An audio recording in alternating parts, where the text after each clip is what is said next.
All right, here we go, guys. Welcome everyone to the Best Damn Podcast. I am your host, John Keene. As always, I would like to thank you guys for joining me. You can follow us over on Instagram and Facebook, Best Damn Podcast, over on X, The Real Best Damn, YouTube, Best Damn Podcast Official, or over on Rumble. Um, Tonight we're going to be talking about SIGIL magic. This is programming reality through symbols. This is actually, part of a series that I've been working on. We've been going through most of the occult, and this is going to be like basically a long, stretched out series. I had a different show planned for tonight, but I decided to go with this one instead to basically expound upon some of the stuff that I've been talking about recently. Since we come back, we've talked about sorcery. We've talked about Christ consciousness. I've still got to pick up on part two on the Christ consciousness. Tonight I almost did I have a Trump prophecy, World War III, Revelations. I got a lot of the stuff that you guys are probably more familiar with me doing. That's going to be coming down the pipe. But I figured, in order for us to kind of get to where I want to take things, I want to really lay a foundation of how everything works, where it's at as far as ancient text goes, like what they say about it in other religions, what they say about it in mythologies, what is the esoteric or metaphysical nature of the particular art. I've got an episode coming on divination as well. We're going to be covering it all. Um, but sigil magic is so powerful because everything that we experience and see in the physical reality in this third dimension, we see uh, through images, right? We see through images, and we know that the Bible is very, very explicit. Not to allow a witch to live. And what it says. When it comes to graven images as well. So we're going to take a look at all that. We're going to jump into that now. And I might have to do away with the uh, the camera tonight. I do not know how to fix this camera problem. So, but I want to thank you guys for joining me. Let's go ahead and get started on this. And I find it pretty interesting too. There's been a lot of things kind of. This is one of the things I was talking to somebody the other day, and just to kind of like in some recent news here. Let's go over here. Shit. Um, you guys are probably familiar with Joe Fells, right? The recent content creator, slash conspiracy theorist that was unalive recently. This has been trending all over, social media, online. There's many theories as to why this guy, unalived himself. So here we're gonna, take a look at that just real quick. Um, if you guys aren't familiar with this, I find it to be interesting that anybody that's ever dealing with the occult, and I was talking about this the other day, that was weird. Anybody that's ever dealing with the occult, we always see this theory, where it appears as if I don't know if it's because they are dealing with such dark content whenever you're doing like conspiracy theories, especially, and that's kind of your niche, is that the really dark conspiracies, dealing with the Illuminati, the occult, New World Order, all of those, end time shit, especially in the occult, the esoteric, metaphysical, hermetics, witchcraft, magic, etc., etc., etc. Right? Whenever you're dealing with that, Baal worship, right? Like there's a lot, guys. It's extremely, extremely dark. I got a comment the other day, and someone said that they looked me up, and that AI said that I'm famous for quitting and coming back. It's like it's because I get burnt out from like all of this stuff. It's so dark and heavy, all the doom and gloom and shit all the time. It just kind of weighs on a person. So I don't know if that's why people that do conspiracies like Joe Fells here, Tracy Twyman. I mean, we could go on and on about the different people in conspiracy circles and the occult circles that have quote unquote unalived themselves. Is it because this guy was also working on like this energy project with that one, really famous black dude that does takes plastic and turns it into gasoline and all this shit. This guy was doing a lot of stuff that could really have put him on, you know, uh, the radar with the government, and they're trying to blame it on these occult documents that he was, scanning to his website. I don't think so. Um, let's take a look here, but Joe Fell's cause of death revealed, and they're putting van life influencer, which he did that. He did the sustainable living thing and off the grid shit. But I think he was more famous for his occult and conspiracy stuff.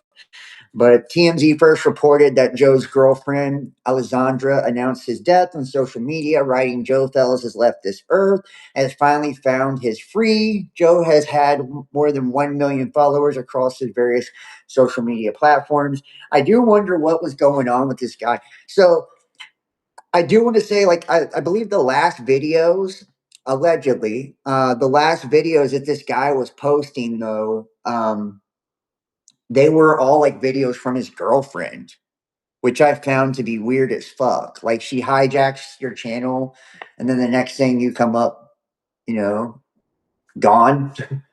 And they said he, you know, unalive himself in that manner. Same manner as Tracy Twyman, who, you guys are probably, she wrote like an article or a blog or something like that, Dagobah's Revenge. She probably wrote, I don't know, 8 to 11 occult books.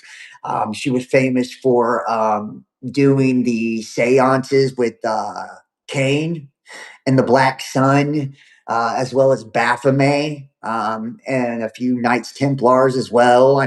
She was into some dark shit too. So, you got to ask yourself, are these people unaliving themselves because they're it's so much doom and gloom, so much negativity, it just gets to a person? Is it because of the occult connotation, right? They're getting demonic attachments, they're putting curses on themselves.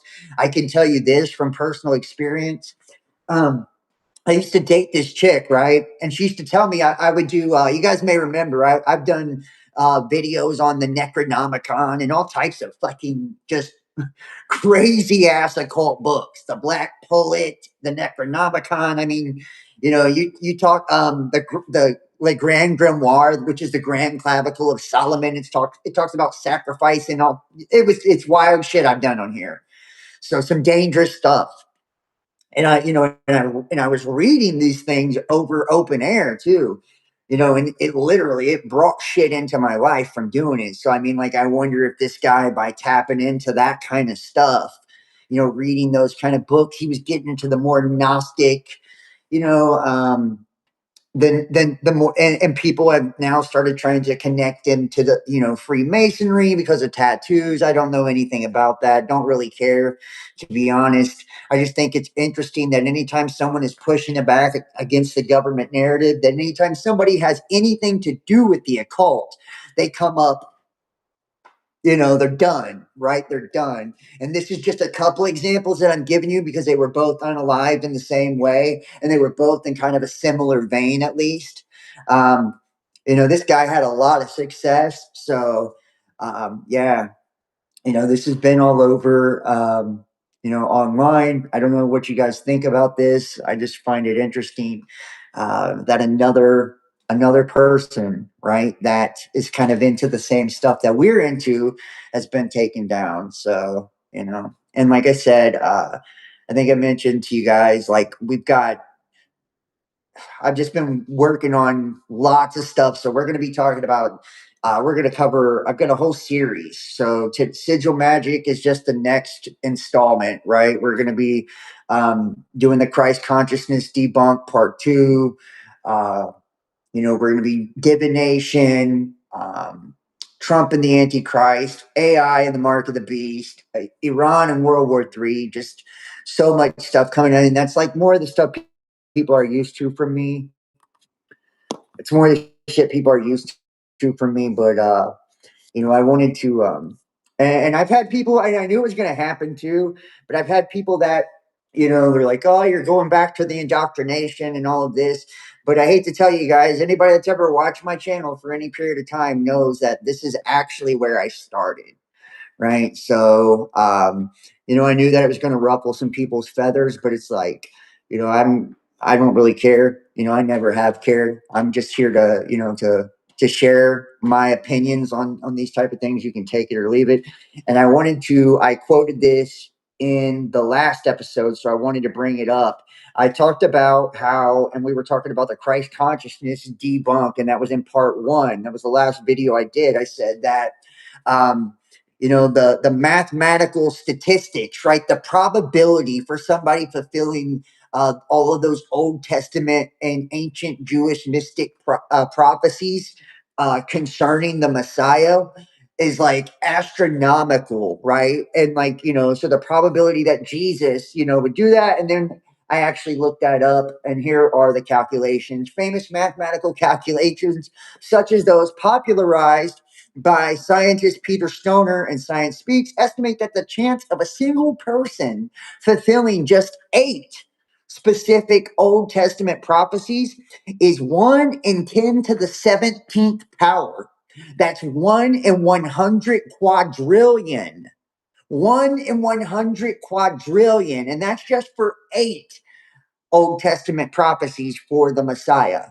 Now, for 48 prophecies, however, critical scholars and skeptics dispute that these statistics are pseudoscientific or biased, right? 48 prophecies, guys. Like, you can't make this shit up, man. Like, there's something to it. There truly is. There's something to it. And I mean, there's papers that's been done on this just to kind of show. Yeah.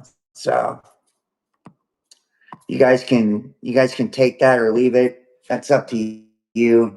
I got, and I got people that I seen some comments too, and I just want to kind of on the comments as well with the people saying that the Gnostic texts are actually older than the Gospels. That's not true either. And we're gonna keep on. We're just gonna finish the things that people disputed. I just want you to know. And here's the thing, that it shouldn't matter. Like, it shouldn't matter what the truth is. If you really, really, really, really, really want to learn the truth, right? Then you shouldn't care what the truth comes out to be. You know what I mean? It doesn't matter if it's what the mainstream says, or it's fucking, like, you guys can say that it's indoctrination or whatever. It's like, whatever the truth is what the truth is. I don't care, man. And it's got nothing to do with, me, my ego, or me being right. I just want to know what the truth is. That way I can figure it out. That way I can live my life according to that, and I can have a good afterlife. And, that's all I care about. So, yeah. Let's go ahead and go to the sigil magic now. So, hopefully, this thing is moving slow.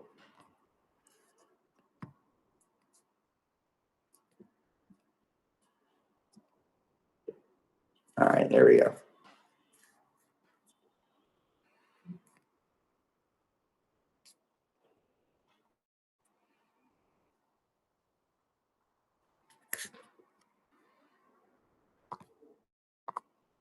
All right. I think I'm going to turn off the camera now. Go here.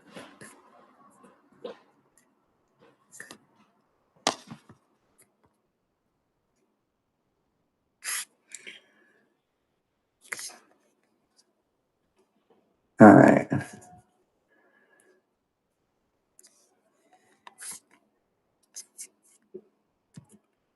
I'm saying, guys, I don't know what the fuck is going on. Go to my notes here.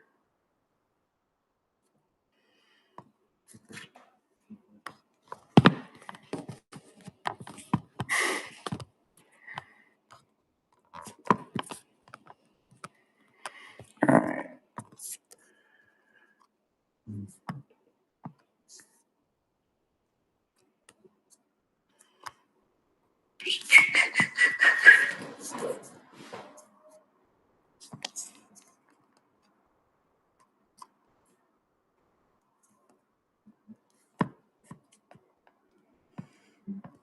Sorry, guys.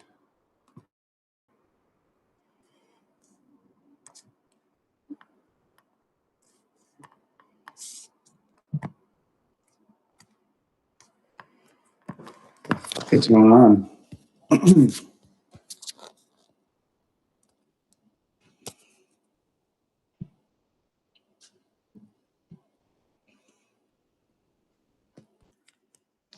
There we go. Fuck.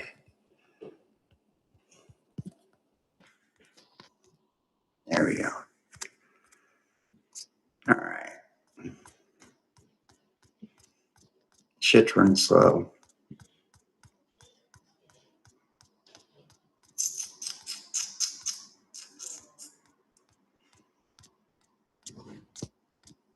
All right.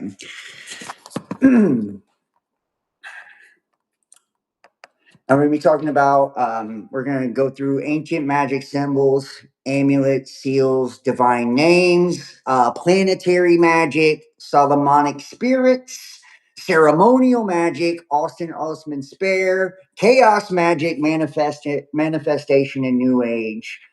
So the question becomes, does changing the terminology from magic to manifestation or intention or psychological programming actually change what the practice is doing, right? So it's like we've got these different keywords, these hot phrases, right?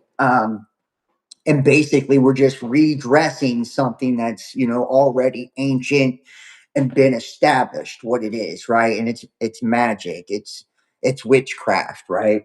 you know uh it can come in a variety of different forms. People think just because you're a Christian or just because you think you're of the light or whatever fucking belief you have, right, that's telling you that somehow you're doing it in the right way or a positive way. Like, whether I'm using the law of attraction, or I'm manifesting, or I'm doing my vision boards, or people have a million different ways to talk about it, right? But ultimately what's taking place is witchcraft. So we can change the terminology all we want, but it is what it is, right? And also, this is and it's, instead of oversimplifying it, saying that basically anything to do with a sigil is demonic. So, what exactly is a sigil? Historically, sigil comes from the Latin word sigillum, meaning a seal. In occult literature, the word can refer to a magic seal, a character. So, think about a letter as well, right? Characters when it comes to language. Remember that. In the Tower of Babel, when God got pissed at humanity for creating the tower and trying to overthrow him, right? Go to war against heaven. And he destroys the Babylonian Empire, right? Uh, he confuses the language, right? He confuses the language. And so now we have, and notice how everything kind of starts with sound, because in the beginning was the Word, and the Word was with God. God spoke everything into existence, right? We have it's let there be light, right? And it was good, right? That was God speaking things into existence, right? And he said that Christ was the Word made flesh, right? So this is all a vibration, basically, right? And and even when we're dealing with, light and sound, right? Same thing. These are vibrations slowed down to different densities, as opposed to different speeds, right? And it's interpreted by electrical signals and impulses and waves by our brain, right? Which our consciousness actually creates, as a hard drive to operate the physical body or the specter or the shadow that's being projected into this lower dimensional space, right? So we have a magic seal, we have a character, words being, right, that that audible frequency being taken and shaped, right, and pushed out, right, through the words. We're directly physically impressing upon the physical reality through our words, right? That's how you're able to understand my thoughts right now. The reason I am conscious, right, and I ask myself a question and I hear myself and I can answer to myself in my mind, right? And there's an experiment to kind of show you this is like consciousness, and consciousness takes place because of language. We're gonna, I want you to read this pack here. It's probably, I think it's backwards on one of them. There's two cameras. There should be one in each corner. Read this pack here, and I want you to read the word on it, but I want you to say it, but inside of your mind. On three, we'll say it, not out loud, but inside of our mind. 1, 2, 3. Right? Who said that word inside of your mind? Who said that word? It wasn't you. You didn't physically say it, but yet someone, a voice that sounded like you inside of your mind just said that word. Here's the big thing. Someone also heard you say it. Right? Another experiment. We're going to take this word once again. Now, instead of saying it, I want you to read it, get this image right here, and then close your eyes. And I want you to still see that image. Who's observing that image, right? When you close your eyes, the physical manifestation is gone, but yet you can close your eyes and you can still see that image, right? Who's creating the image, projecting it, and who's also viewing it? Because you're doing both. You're saying the word and you're also hearing it. You're doing both, right? So, and this is why mirrors and things of this nature are always so big when we're tapping into the other realms. We're summoning demons or, anything like that. Using these sigils, we're projecting, right, into a realm through sigils. Sigils holding meanings, right? We're going to get into all that. Characters, glyphs, hieroglyphs, petroglyphs. I told you guys that I believe in the ancient pyramids. If we look at the pyramidal structure, the four-sided, pyramid, and all these different, these pyramids and monuments and monoliths that we see all across the Earth grid, the ley lines of planet Earth, which is the power grid of the Earth, the spiritual energy grid of the Earth. We see these pyramidal ancient structures with all the serpents all over them, and right, and they're all covered in all these glyphs and shit like that. It's because those are sigils as well. They were trying to preserve the ancient fallen angel knowledge, I believe, on those pyramids, on those ancient structures. I believe that those were, in fact, created by the gods, probably the fallen angels, the Nephilim, and before they were destroyed by the flood, they probably tried to make those, because when you read a sigil or a symbol or a character, it has an archetype that represents it, but a symbol it's a manifestation or a representation of an energetic frequency, right? It's like an idea. It's more than an idea. It's multiple ideas connected to embody one thing, right?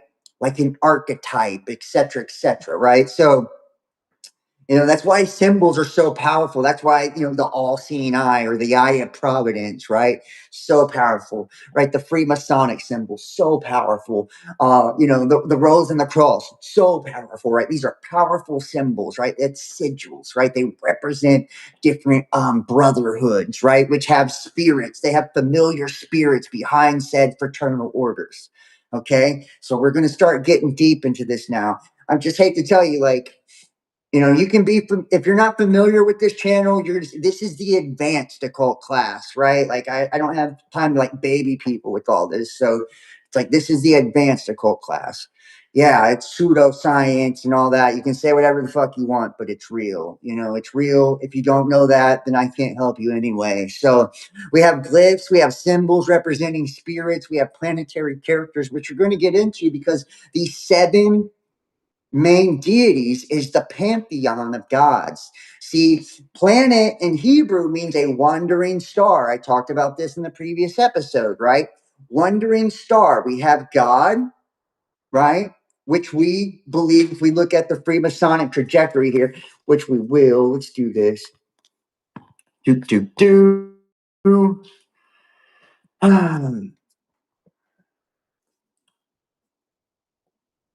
Okay, Hopefully I get a signal. My shit's looking shitty. Sorry, guys. Freemason. G. Polaris. Black. Let's see if we can get a picture to come up of the black hole sun and the Eye of Providence, or the star of Polaris, and the Freemasonic G. It's the compass. It's all of it. It shows you how everything is projected into the firmament, right?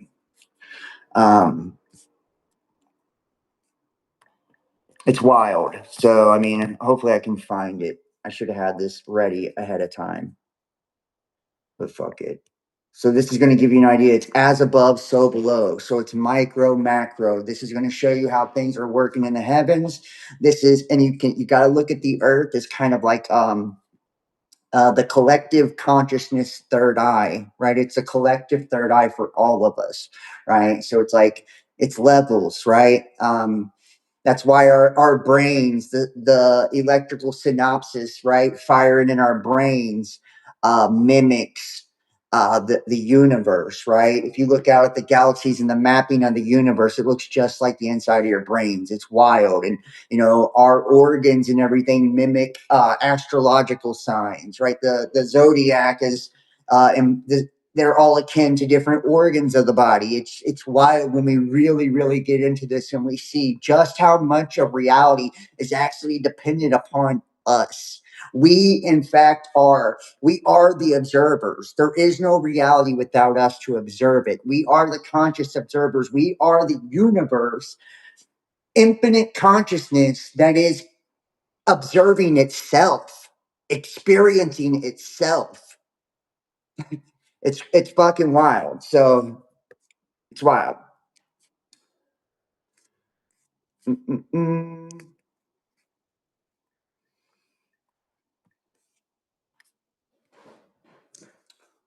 See if we can see some of the images on this, guys. There you go. There you go. There you go.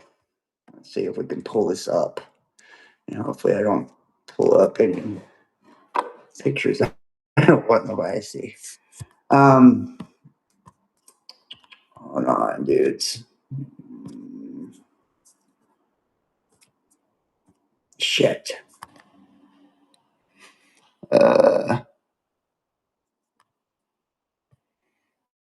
Here we go. All right. Okay, hold on.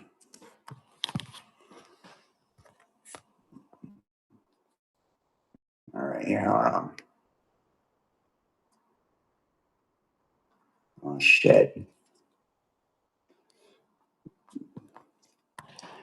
Just look at it here. But you guys can see, I mean, it's not that big here. Here we go. Make it bigger. Right? You can see there's the Freemasonic symbolism right there, right? The center of the earth being like Rupus Negra, which is allegedly the black hole sun. It connects directly to Polaris, the North Star, which never changes, right? We rotate around. We look at the background microwave cosmic radiation of the stars. It shows all of them flowing in a concentric circle, right? Which proving that, you know, everything is rotating around us. So Carl Jung's archetypes of you know, outer space, and essentially this being the outside of the psyche, right? It's the outer psyche, the unconscious psyche of humans. That's what the stars are. That's why astrologically we have such a good method of looking at biblical texts as well in the astrotheological sense, right? We see astrotheologically, the Bible plays out astrotheologically as well. Also, we see that our mythologies of old play out astrologically also. So it's like you can see, like, these are the hero's journey. These are the collective stories of humanity played out, you know, celestially also. when we see it manifest itself all through the cycles and the ages over and over and over in different variations, and each cycle, through the precession of the equinox, as we have a different zodiacal sign that the sun rotates into the center of, because the sun being like a portal to that higher dimension, right? The stars being openings, right, from the heavens, like the lattice of space, they are opening, sending out frequency. That's why astrology is such an art, right? Because based upon the alignment of the celestial spheres, which are the watchers, which are the heavenly hosts, which are the luminaries, which are the messengers, which are the supreme magistrates, which are the Elohim, which are the angels, right? So on and so forth, right? And these guys, they are in their original position in the heavens above, right? So they don't move. They just move around us, but they never change their position. They're there. They're doing what they're told. The planets that we would include within our soul system or our solar system, right? The Saturn moon matrix, right? Saturn being the all-father or the god of this world, Hasatan, the Hash, right? Saturn with the, let's go. Saturn, the fucking all-seeing eye, right? On the South Pole, the hexagon on the North Pole. That's where the Masonic cube comes from for the number. Its equivalence to 666, right? It's 1 plus 5, 1 plus 5, 1 plus 5, and numerological terms. Black and gold, lead. He's the cube god, Kubala, right? Cube. He's all of this, guys, so he's the golden age too, right? He's the all father. He's Odin. I mean, and then we have Mercury, right? Odin, Hermes, Thoth, Aphrodite, Lucifer, Venus, Mars, Aries. We could go on and on and on. Jupiter, Zeus, Thor, right? Which is the king planet. And why is he the king planet? Because he ascends, he usurps Saturn every time that there's a great Jupiter Saturn conjunction, and it looks like Jupiter has wings, and that's where we get Nibiru from, Planet X, right? Nibiru.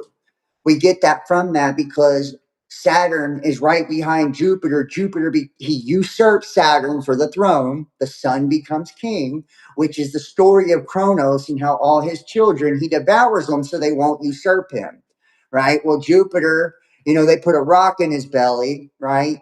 And hiding, his wife does, and then he does overthrow him. He gets all of his brothers and sisters out, including Hades, which is Pluto, at the outer darkness, who came above the ecliptic line in the 20th century, which allowed us to come into the occult knowledge, right? Because he's the lord of the underworld, the messenger of like the occult knowledge and all of that as well. So it's like now he's going back under that ecliptic. So that's why you see us going back away from all of this. Now, we know that, with the physical world, like these are basically manifestation. These are like the algorithm of your avatar, right? Astrology, numerology, etc., etc. But right, these are all forms of divination as well, right? And these planets, the wandering stars, these were the angels that transgressed from their original position. And then you see that they are, cursed to live in outer darkness, right? And anytime we see like outer darkness or the hidden or the deep, it usually means to the north or outer space, right? That's what's usually the north, the hidden, the deep, right, within Bible context. So Jesus, man, this thing is fucking freezing. But anyways, anytime we we see that, and that's why you see in like the Book of Enoch, they're all like, they're sentenced for 10,000 years or whatnot, right, to the outer darkness. And what do we see too? We see like these destructive cycles coming in, these type of either like 10 to 12,000 year cycles as well, right? Like that's when they believe the Younger Dryas, which was the melting of a glacial period. And we can see this flooding kind of like coinciding with the Piscean age as well. So, I don't know what the hell is going on with this.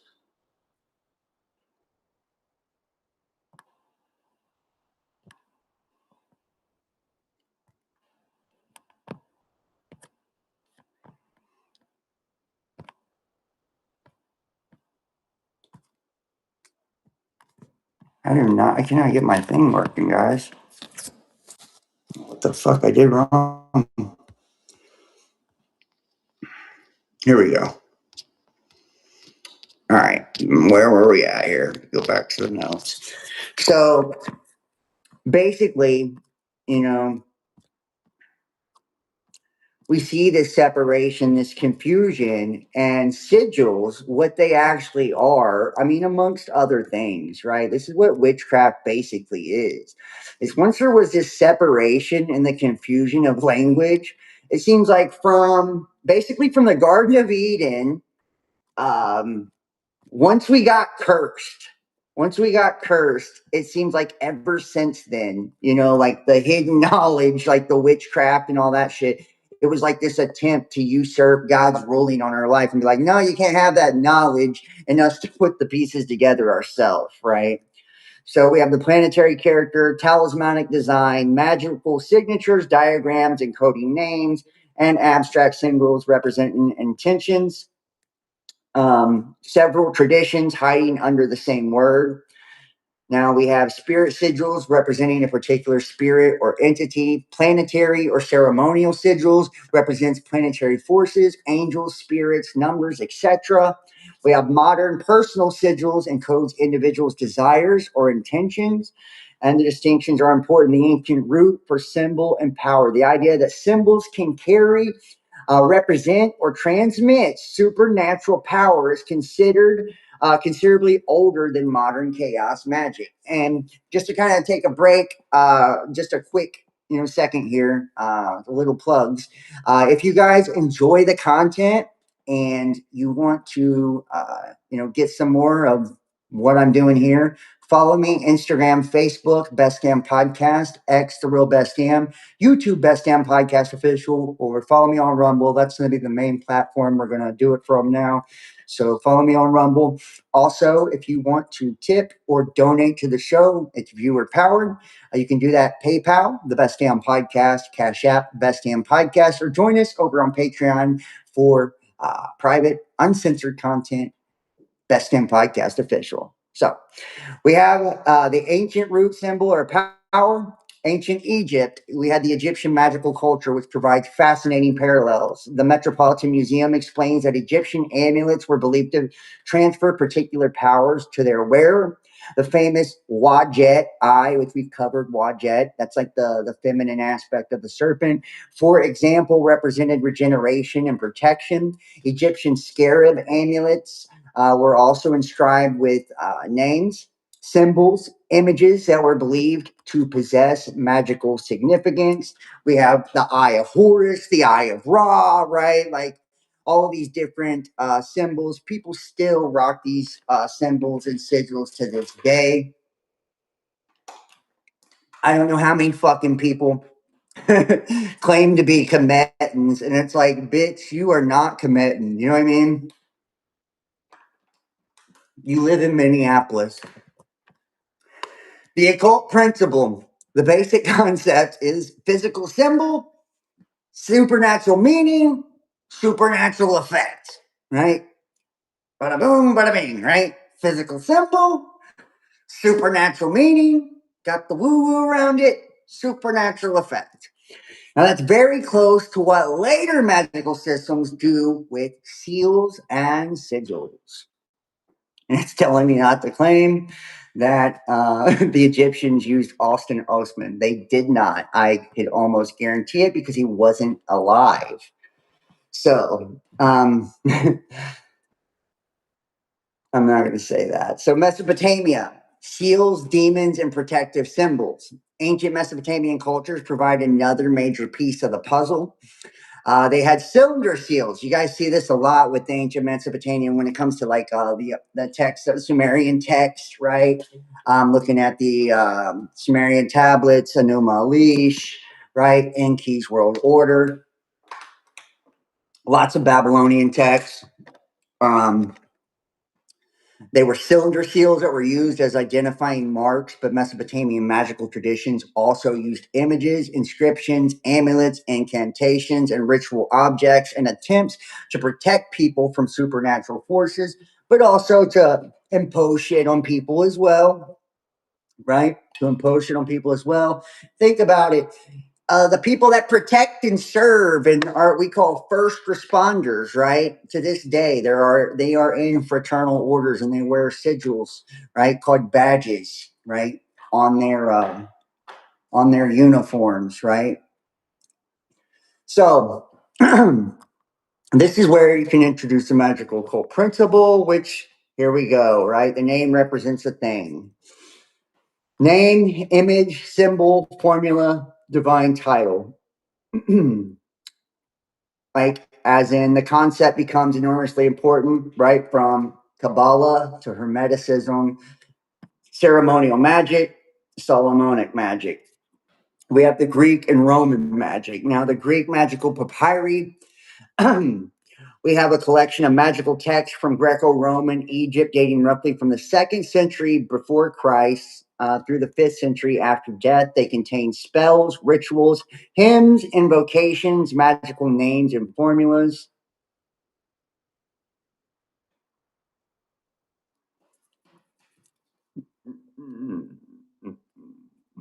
Let's see here.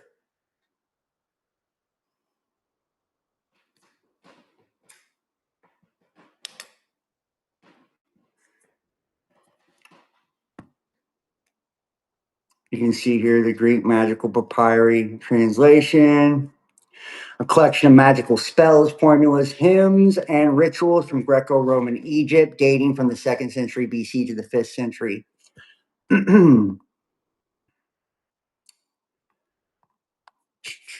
Let's see the other one here. The usage of Vocus Magicae.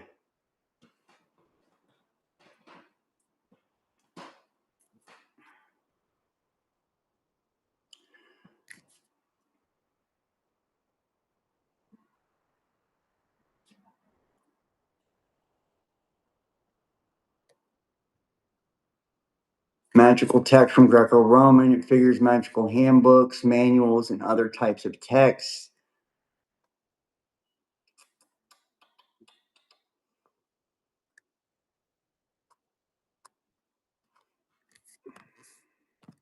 All right.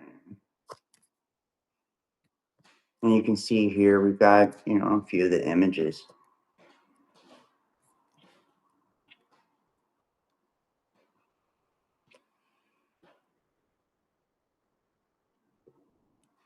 Right. So, and a lot of it, the magical words and sounds are the meanings may be obscure or even unintelligible. Basically, it's saying that the practitioner isn't necessarily using ordinary language.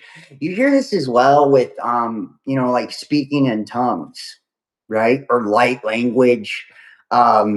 But a lot of times, and what they're not putting here in the notes, which I'm just going to add in just because I know this from my own personal experience.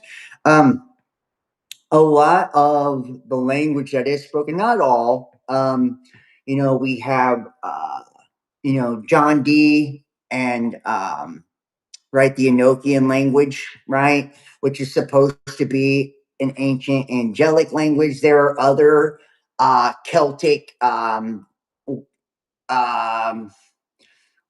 languages of that witches use as well. Let's see here. And like I said, and like in tongues too, that we hear people use. So it's not as much what the word actually says. You'll even see in different magic practices, they'll take a phrase or something and they'll mark out all the vowels or the repeating letters, and then that will make a phrase. Or I've told you also, whenever summoning entities, um, they chant ends as well, ENN. They chant an N also, so it can be chanting an N. It can be a magical incantation, not just abracadabra, right? But like say you wanted to manifest or create something or curse something, etc., etc. You took that phrase, "I want to make money," then marked out all the, you know, um, the vowels and then the repeating letters, and then that become a word, Iwaka or whatever, right? You would just say that word, right? Or make a sigil out of that word. Now, the University of Chicago Material and Ancient Magic identifies magical sounds, vocus magicians. Magikai is a prominent feature of the Greek magical papyri. Magical word, magical name, magical symbol, magical seal. And like as far as names go as well, we hear this with the chanting of mantras. You'll see people making like little shit like that, right? They'll use hand signs because that channels certain energy as well. It's basically like a form of yoga in a way, right? Yoga, the body positions, right? The hand symbols, all of that channels different energy, and then they'll come from ducts from different chakras in their body with the words. This is all you're tuning your shit up to create the environment to interact with spiritual entities and spiritual essence. That's what you're doing. It is witchcraft, whether you want to accept it or not. It is what it is, right? Um, so that's what I mean. No matter how you're imposing upon the reality, whatever occultic way you're choosing to do it, you're doing it, right? Whether you're doing it with words, you're doing it with images, etc., right? Now, the biblical worldview. So we're going to get to the scripture now. Which I find it funny. It says that the Bible doesn't say, thou shalt not make a sigil. Instead, scripture repeatedly condemns the occult practices that magical sigils historically participate in, right? So it doesn't say don't make a sigil, but it does talk about graven images, though. So we're going to keep that in there, and it does talk about divination, enchantment, witchcraft, familiar spirits, necromancy, sorcery, consulting spirits, attempting to obtain supernatural knowledge or power outside of God. Right? So, in case you didn't catch that, we'll go one more time down the list for those, at home. If you are practicing any one of these things and it falls under this list, you've been warned. I mean, I guess you can do it if you want. That's on you, bro. But it is what it is, right? Divination, that's tarot, that's astrology, that's runes, that's pendulums, that's all of it, man. Spirit board, Ouija, that's all of it, man. That's all of it. Spiritism, that's necromancy, right? Like Ouija board necromancy, any psychic shit, talking to the dead, mediumship, right? I mean, you throw it all in there. All in there. Your horoscopes, throw it all in there. It's all in there.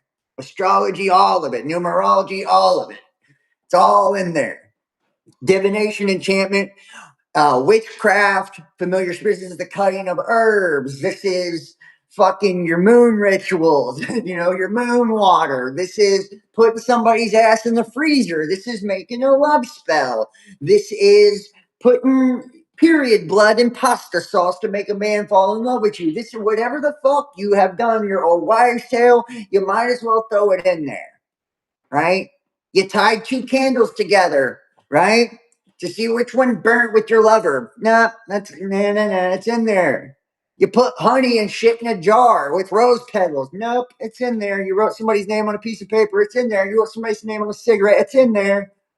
It's all in there. familiar spirits, your little fucking, what you're calling your spirit guide and all this shit. No, your guides, your gods, they're in there. They're idols, they're done too. Necromancy, your dead granny, your ancestors, they're in there. They're gone too. Sorcery, any fucking thing outside yourself, it's in there, gone too.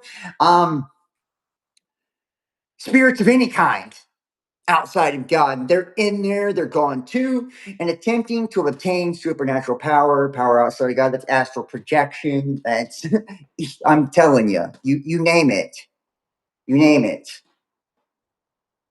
Anything outside the Holy Spirit, it's over with, bro. Right? And the distinction makes it hard to dismiss. It does it not? Deuteronomy 18:10 through 12, the big one. And we have to use KJV. I'm going to tell you why. It's not because I actually like the Geneva translation best.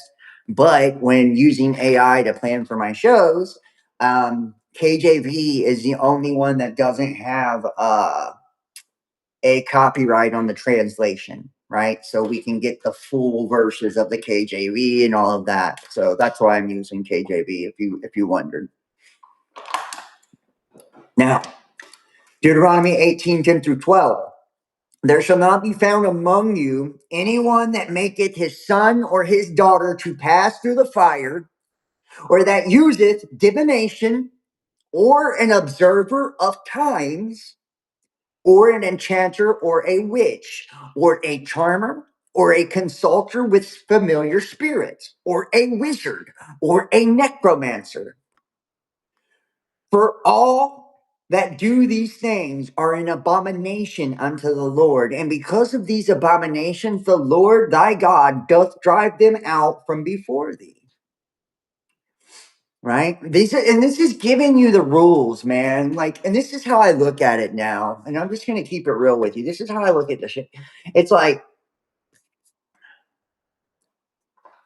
I used to look at it as like, why don't they want us to do all this stuff? Like, what's wrong with doing this? Why can't we have power? Why can't we have knowledge? Right? And it's not because God is so cruel or he's trying to keep you dumb or, right, like this is a hidden slave mission and all this. Mm-mm.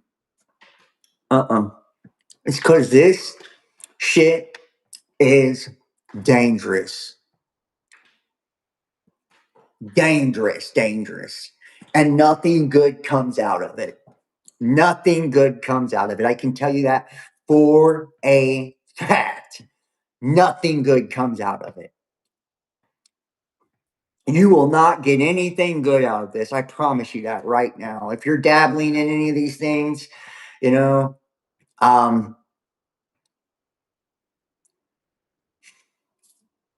all I can say to you is that you're probably going to have to go through the experience yourself, right, to know what it is you're actually fucking with.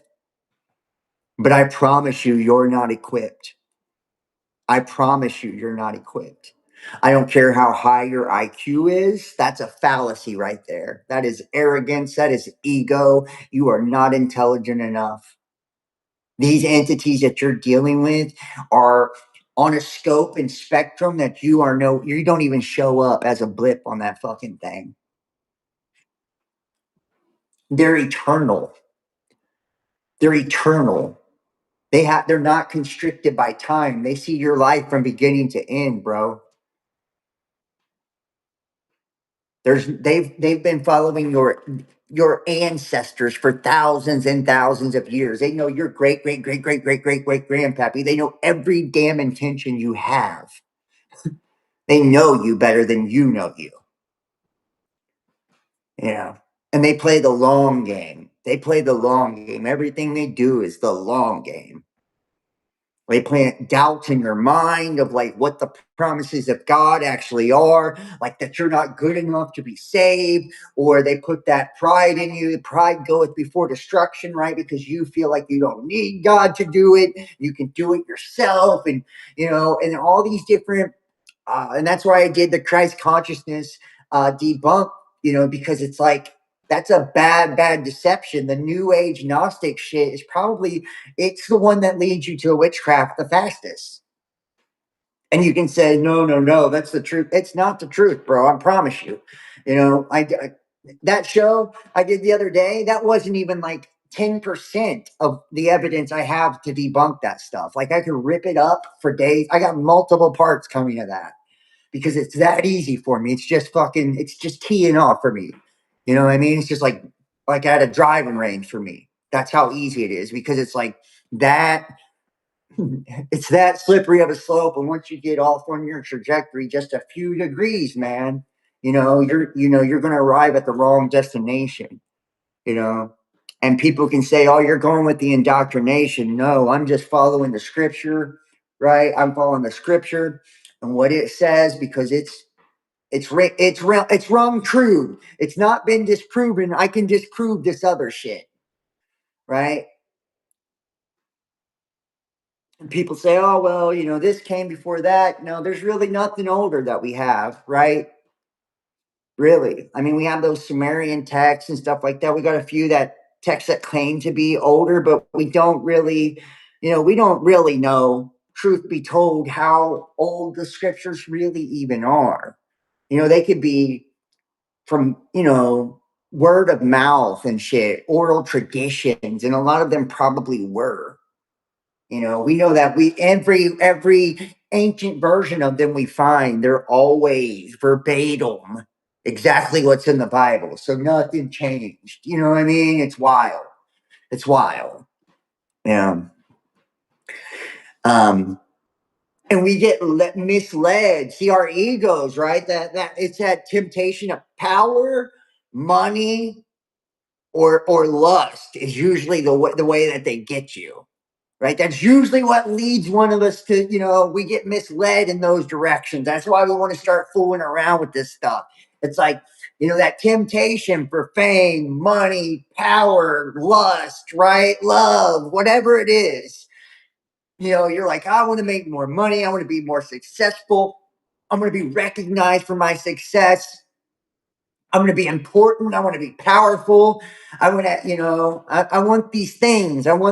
Right? And it's like, and you feel like they teach you that the system, there's a powerful elite, and it's the illuminated ones, and they're all in secret societies, and they all sacrifice children to Baal. And some of them do.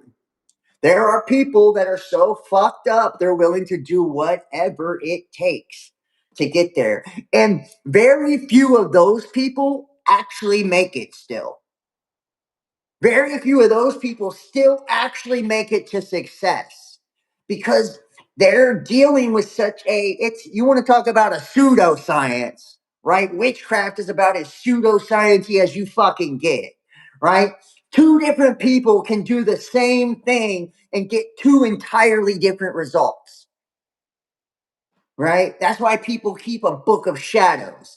That way you can go, that's what grimoires are, right? Are collections of spells and all of this, right? And then the book of shadows is a collection of like your laboratory of work, right? Like, yeah, I fucked around and found out with this and this and this and this. And then someone else who did the same thing. And that's, you compare and contrast, right? And people who live through it, write books on the shit. But most people end up going crazy.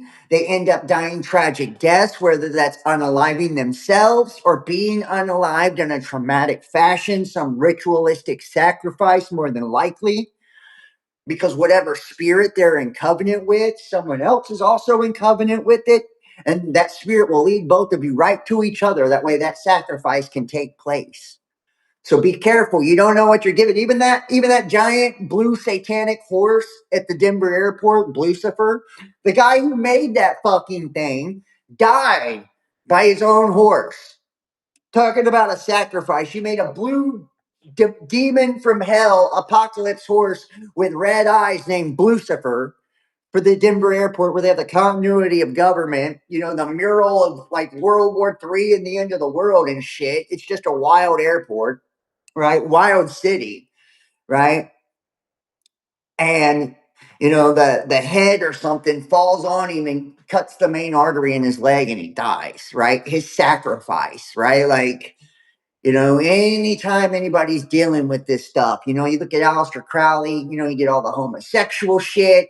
He did all the things that he did, and then he dies on heroin, poor as hell, poor as hell, poor as hell. And his friends and shit, when he bought like the Loch Ness house and all of that, he started a major ritual, and he did when it was supposed to take him 2 years to finish it. He made it through 6 months of this damn thing before he was getting drug out of fucking bed by entities.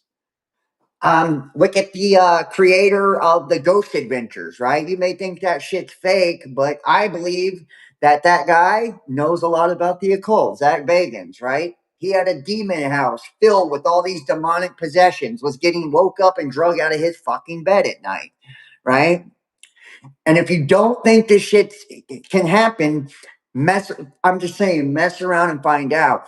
And I don't like to focus on the demons and all of that and give that all the glory. That's not what I'm doing. I'm just trying to really illustrate, that there's a danger to this stuff. The magical circle is to protect you, putting them in a triangle or, an obsidian black mirror or whatever. That is to try to entrap the spirit. That way you can conversate with it and get information. And using the wand, the Hollywood, all of these things, the witch hazel, all of these things, these different types of things, these are techniques, right? You'll see a lot of these, a lot of these rituals, and the summoner, the practitioner, is having to crack the damn, he's having to crack his wand and say, hey, come to me without form, in a human form, and not beguile me, right? Because they come and they come as, hoarse voice, and they come demonic and ugly, and they try to scare the hell out of you. These are spiritual parasites, and they come to deceive you. You got to literally command these things to try to take on just a comely presence and to be honest. And they're still not guaranteed to do it. They're still probably not going to do it. They're going to give you as much honesty as they have to. That's why in exorcists, you see exorcists literally have to wear these fucking things out. We're blind to what we're playing with. I don't care if you're ghost hunting. I don't care what you're getting into, man. You better recognize the power on their side. And I'm going to tell you this, and this is something I haven't really told people. For about the last 2 years, I've been on a hiatus, really, right? Struggle with some personal issues, just had a lot of dark stuff come into my life, mainly through the occult, when I finally started to purge the demonic stuff out of me, I didn't even know it was in there. I just knew something wasn't right with my life. You know, um, when I started to get stuff, I mean, guys, this is no bullshit. I wasn't in front of nobody to show off. Nobody's seen this or anything. This was me privately. I was dry heaving, like demonic stuff and dry heaving. It was just I couldn't believe the amount of spirits I had in me. That's all I'm gonna say about that. I couldn't, I couldn't fathom and how deeply, deeply down they were. They were attached to me on levels I can't explain to you. I couldn't get them out myself. I couldn't get them out myself. My own power wasn't enough to remove these spiritual parasites off of my soul at all. They didn't budge. And that's why I'm so, I've always tried to, follow Jesus and, you know, maintain that connection. I mean, I've gotten away from it more in recent years, but I always try to stick to that. As soon as I kind of got off of that, that's when things went sideways. And like Jesus is that's what had the power to rip that shit off of me, you know. And I could feel the conviction of the spirits inside of me from that, and it's like that entity, Jesus, that name, that power, it's above all of it. Like in the spiritual hierarchy, it is above and beyond all of the other spirits. I don't care. You don't have a spirit that's stronger. There's not one you know of that can kick the ass of that spirit. And I promise you that. So, we have divination, which is seeking supernatural knowledge through prohibited means. I've talked about that, right? Tarot, astrology, um, using pendulums, runes. I could go on and on. Dowsing rods, excuse me, observer of times, astrology, anybody really observing the stars and the planets, right? For that particular reason, know, moon phases, etc. That's why the menstrual cycles and stuff like that, menstrual blood and semen, because the reproductive cycles are a big part of this, because it's always a perversion of what we were created to do. Right. So it's a perversion of the creative excuse me, creative power of God. God created us to also be creators. So procreation, creating life, that's like the closest we get to being God, right? We're making, we're creating life. That's a divine gift, man. Like, and it takes a man and a woman, right? Like coming together, being one flesh. It's the real deal. It don't get any more special than that. Or more powerful than that.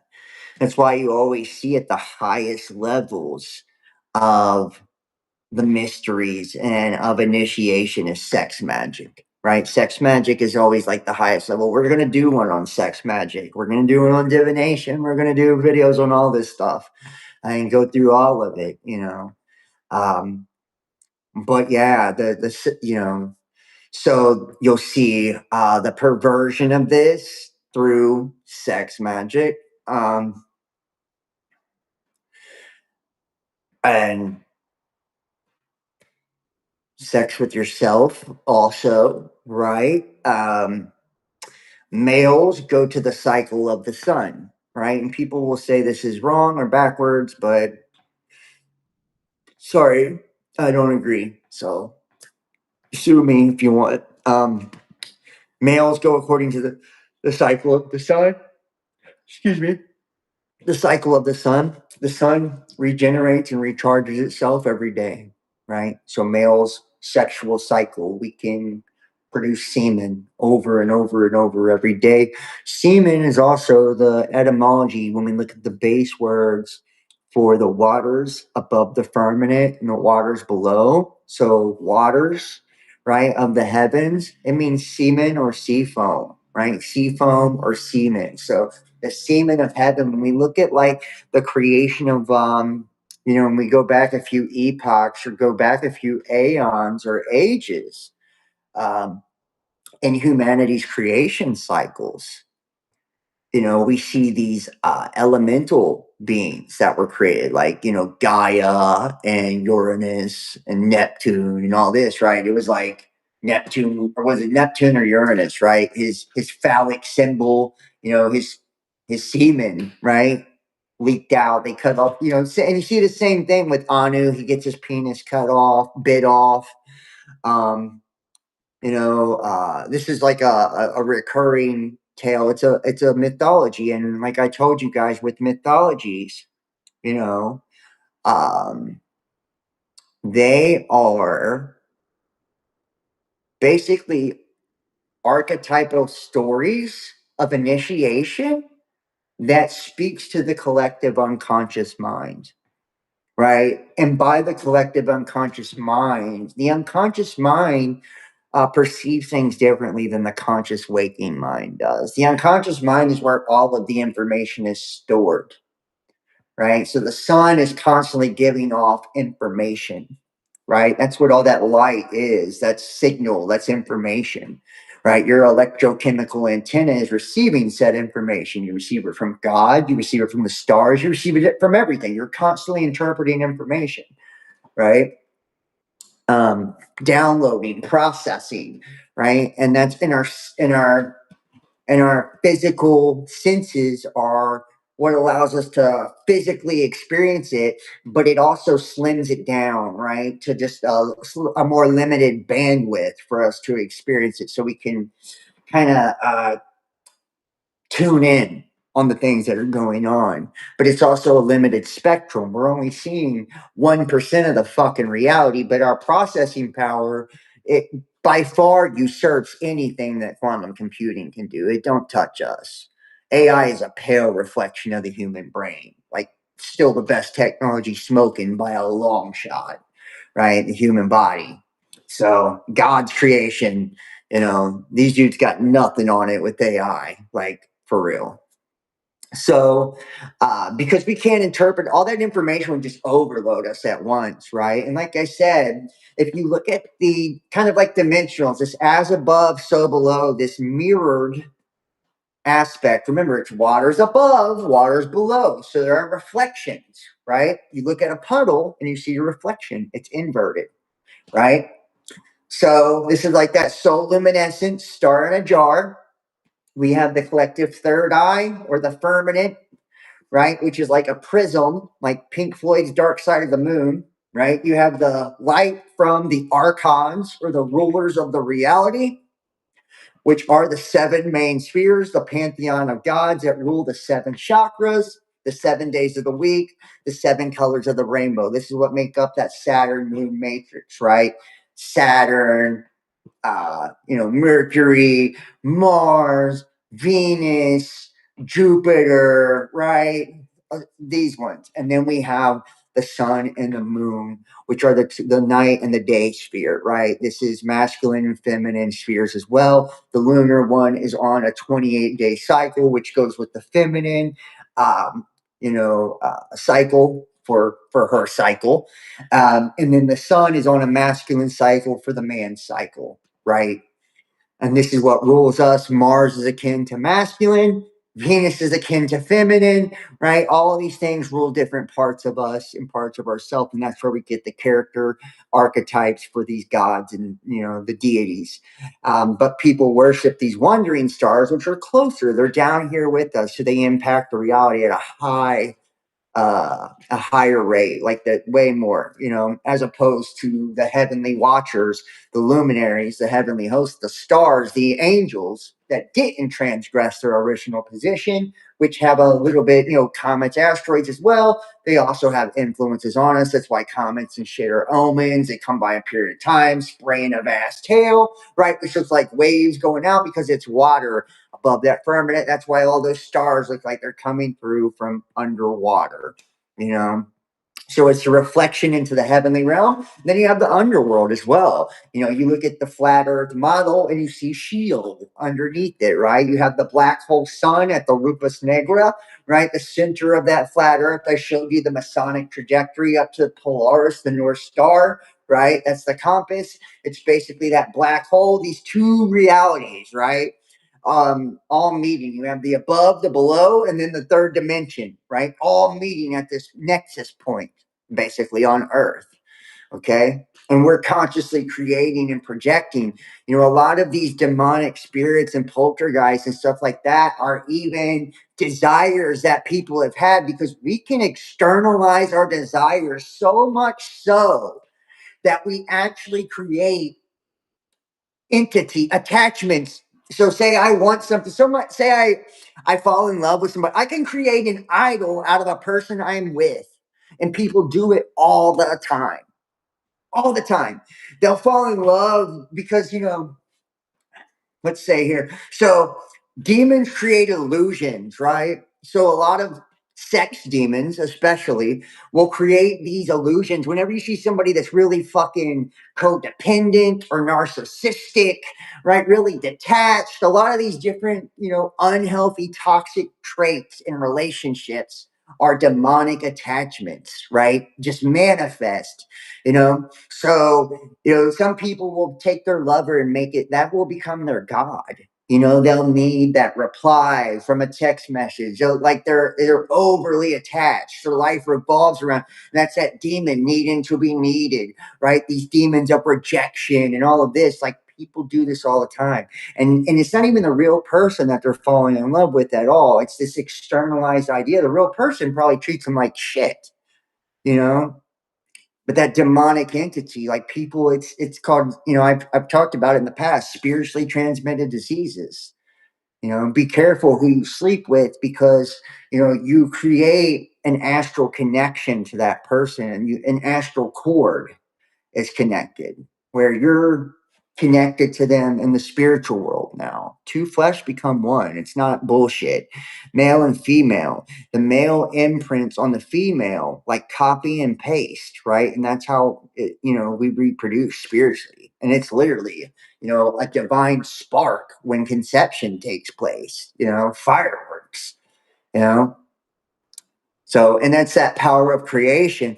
You'll see a lot of people, there are guidebooks, literally occult guidebooks on how to have spiritual sex with Lilith, right? Lilith. And it's become, I don't know how the hell it happens, but it does. It's become incredibly trendy for women now to try and embody their Lilith, right? Their inner Lilith, that rebellious side, right? They believe it's empowering. That's a feminist. It's a really distorted feminist spirit. I hate it. Very ugly, unattractive. Right, but see a lot of people to invoke that if they want to be more seductive, and you see it manifest itself in a popular society. That's why more and more women deciding not to have children, all types of stuff, man. It just goes along with that. The spirit of Jezebel, Ahab, all of these. The Bible's telling you about all these different encounters, right? Are telling you about different spirits, Baal. I mean, we could go on and on and on, right? About these different spirits and how they interact with us. And they have archetypes, right? Because they're an energy, they're a frequency, they have a feeling, right? So and we have divination, seeking supernatural knowledge through prohibited means, right? Observer of times, attempting to determine auspicious and inauspicious times. An enchanter, which is magical manipulation or occult practice, right? That could be praying over something.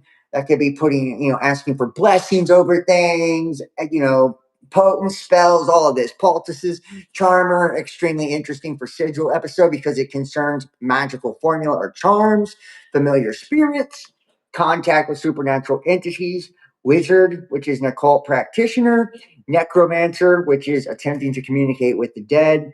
The biblical objection isn't merely to drawing pictures. The objection is to using occult mechanisms to obtain power, knowledge, protection, or supernatural results. And we see this take place even with brands, right? I've talked about this in the past as well. When we look at like brands on television and shit, that's your sigil, right?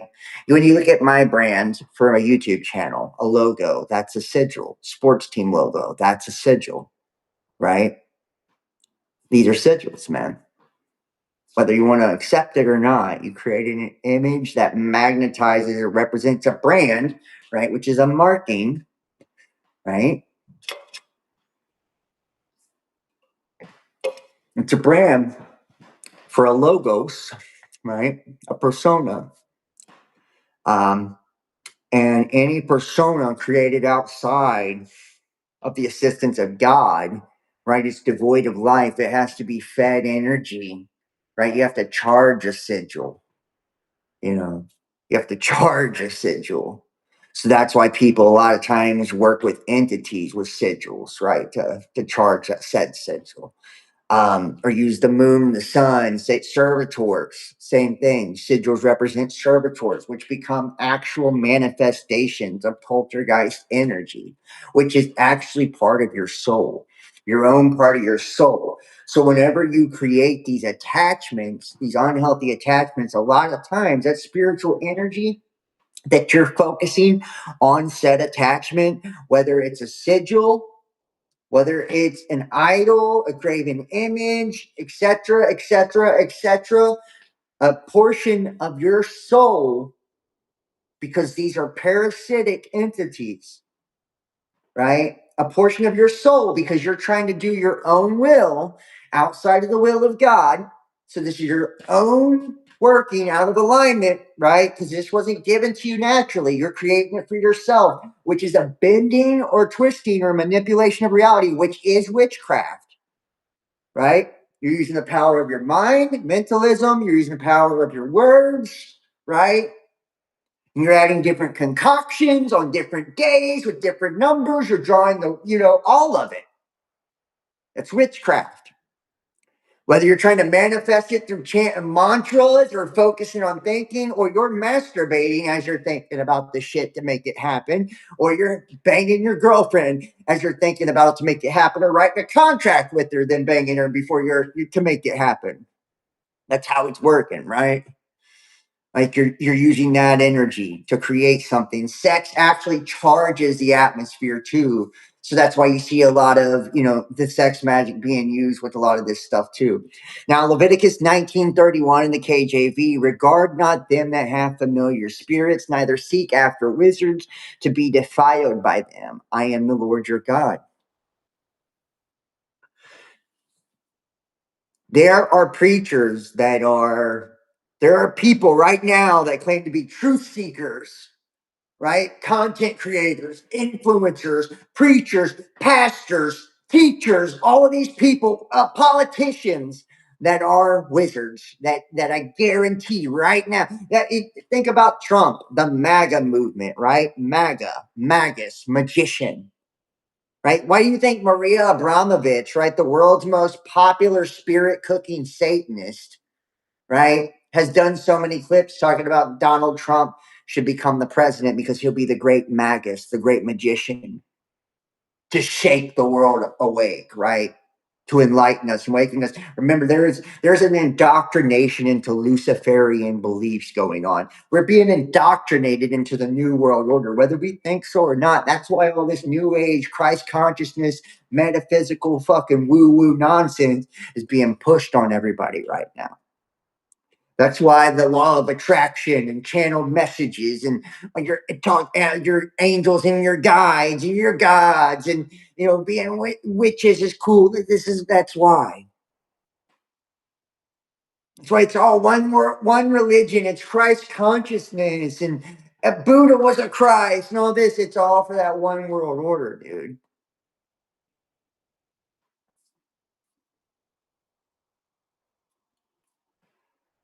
God is love, right? He's not against homosexuality, but marriage is between a man and a woman, right? See, homosexuality, and which I have nothing against, people that are homosexual, you know, we're all God's children, but it's not right, right? It's perverse.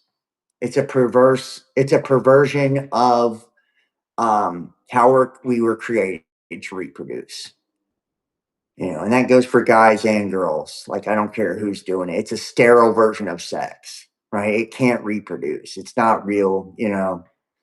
So, Leviticus 26, KJV, and the soul that turneth after such as have familiar spirits and after wizards to go to a whoring after them. Get that? To go a whoring after them. I will even set my face against that soul and will cut him off from among his people. Right. So you see what happens. You get cut the fuck off, right? When you go a whoring after the spirit. Why are you going whoring? Right. This is why it's the whore of Babylon, right? That prostitute. It's a fucking false Holy Spirit, right? The whore of Babylon. She's willing to fornicate spiritually with anyone. Okay. It's a false Holy Spirit, right? And it's a false feminine spirit on top of it.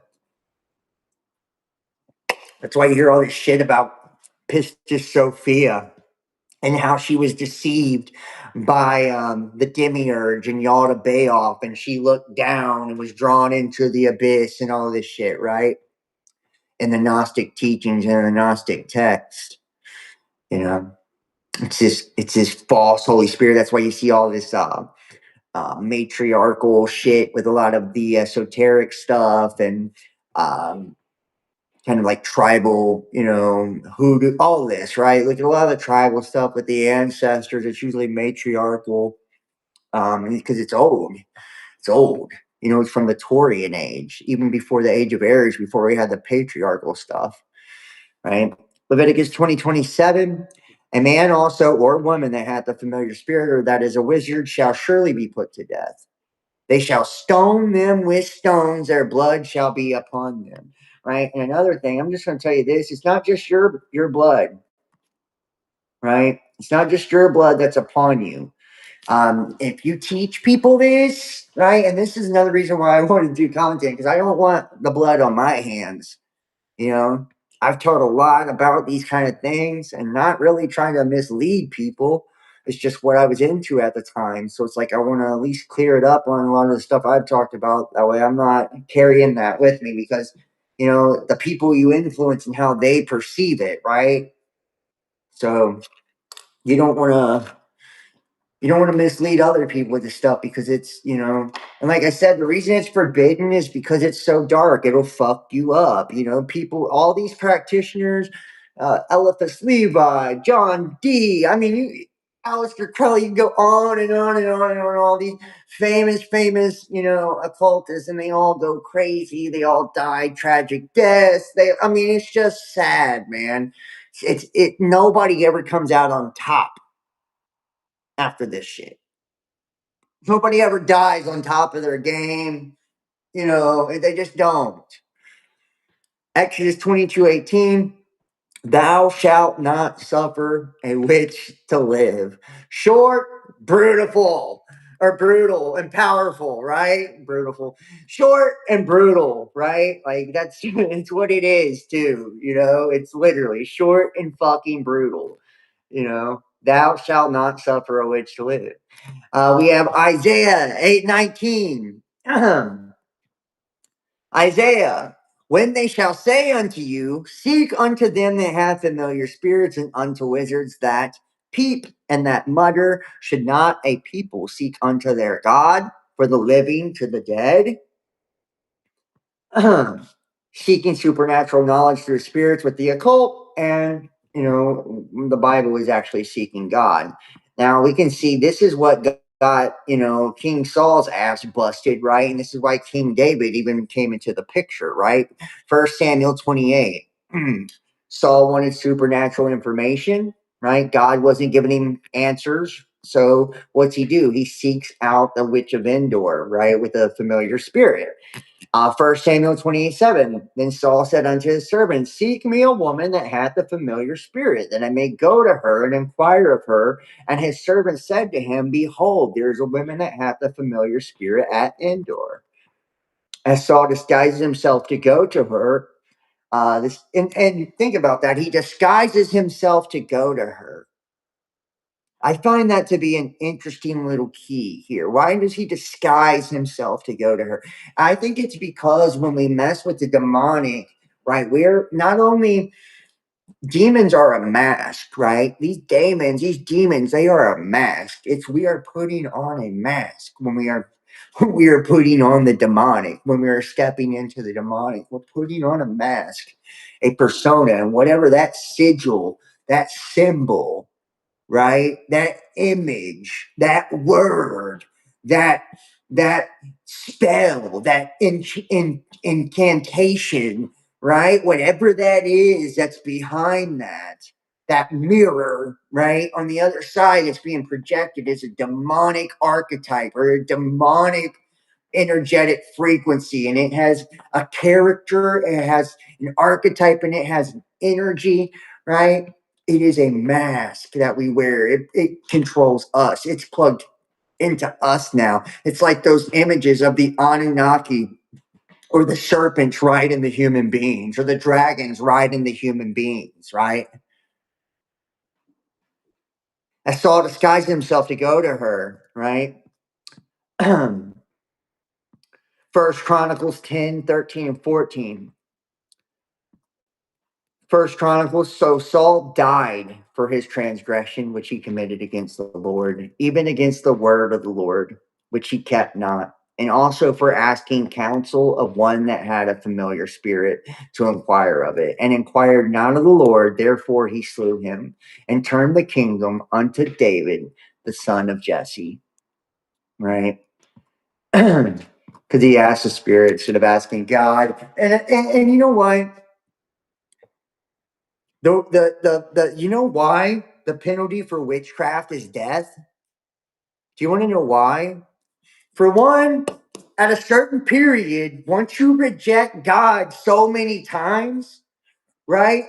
You've rejected God on every possible level. So you have no covenant with God. So you have no covering, you have no protection. So God gives you over to that spirit. You understand what I'm saying? It's not because God's pissed at you. It's because you have free will, bro. You have free will. God's not going to stop you from making the choices. He's going to try to dissuade you, right? That's what all that bad shit getting thrown in your way is. That's the rules of the matrix. God's created rules in place that is called karma and shit like that, right? Do whatever you put out, you get back, you know? That's why he says, save the judgment, save revenge for the Lord. Don't put that on you. Let him take care of it because it will automatically come back to these people. That's why there's nothing for free. When you're in covenant with these other spirits, there's nothing for free. They're not the creator. They are the created. That's why the Bible says not to worship the stars and worship the planets and worship these other entities because they are created. They're not the creator. They're not playing on house money. God is. God's the only one that can give it to you for free. He's the top dog. That's it. There's one king. Sorry. The other ones are playing in the game, just like you. They were made just like you. They're just older than you and without a physical body. And some of them had one, but they were so fucking evil that he took it from them and cursed them to walk the earth to watch you because they tried to steal and usurp your birthright.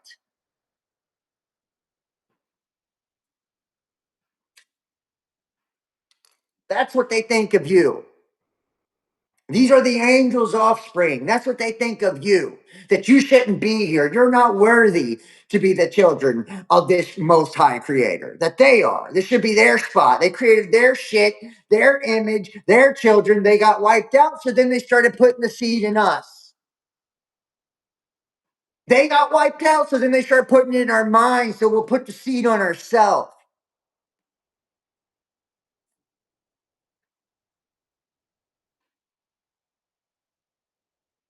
You got to understand the rules of the game. And nothing comes for free. So they're not dealing on house money like God is. God can save your ass from anything and just write it off. Right? He even gave you the free gift of redemption, right? That's the whole Jesus thing. That's like, hey, they're requiring sacrifice from you. You're in covenant with all these entities, right? Because we made this deal with the serpent. That starts it all. It's a domino effect. Once we left the protection of God, a domino effect. We brought a curse on ourselves. Now we're dealing with all this other stuff. Now we're out in the free market, right? And everybody's trying to win, to be the biggest fish by eating the other fish spiritually. And you see it in nature. So don't tell me the shit don't fucking happen. You eat animals to stay alive. It don't stop at you. Micro, macro, as above, so below. That mirrored reflective reality, the waters. That's why Nostradamus, he's scrying through water. You're 70% water. The earth is 70% water. You better like start getting it together if you want to understand how all this really works.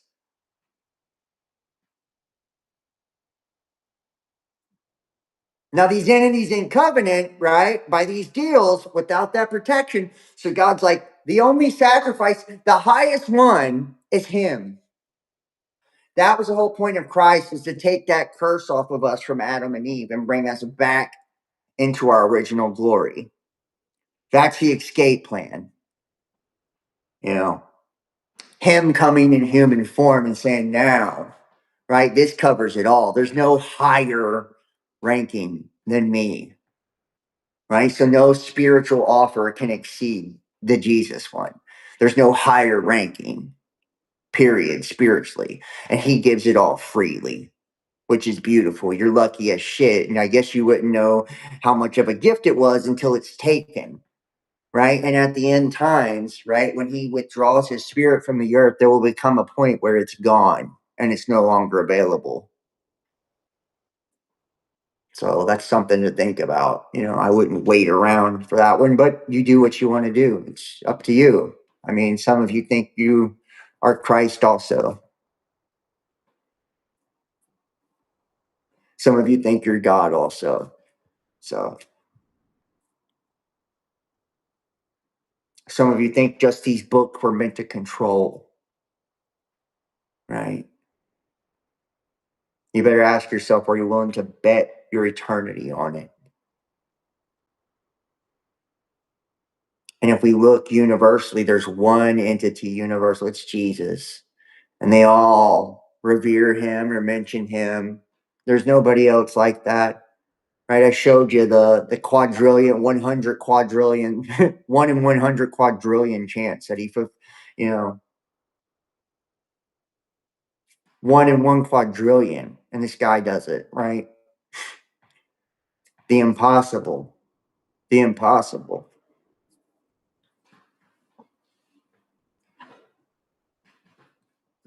There are rules in place to keep you from cheating, right? That's why, you know, in Satanism, right, we see satanic high priests, they do a lot of abortions, right? That's a sacrifice. That's why all this shit is important to that side of the agenda. The LGBTQ, the abortions, all of it, man. It's extremely satanic. The transitioning of the kids, the PDFs, right? Like being sexually promiscuous, the feminism, it's always a perversion of these, you know, it's like we were given the standards, right? Like this is how to stay out of trouble. This is how the world works. This is how you get along, go along to get along, right?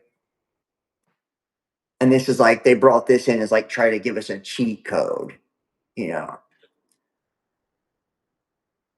That's why when we look at, you know, and I've got one coming up on success and succubus and all of this, like I'm telling you, wait till you see some of the other videos we got coming. Like this series is going to be amazing. It really is. Now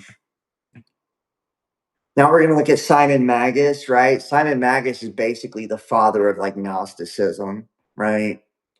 As opposed to Simon Peter, the father of Christianity, right?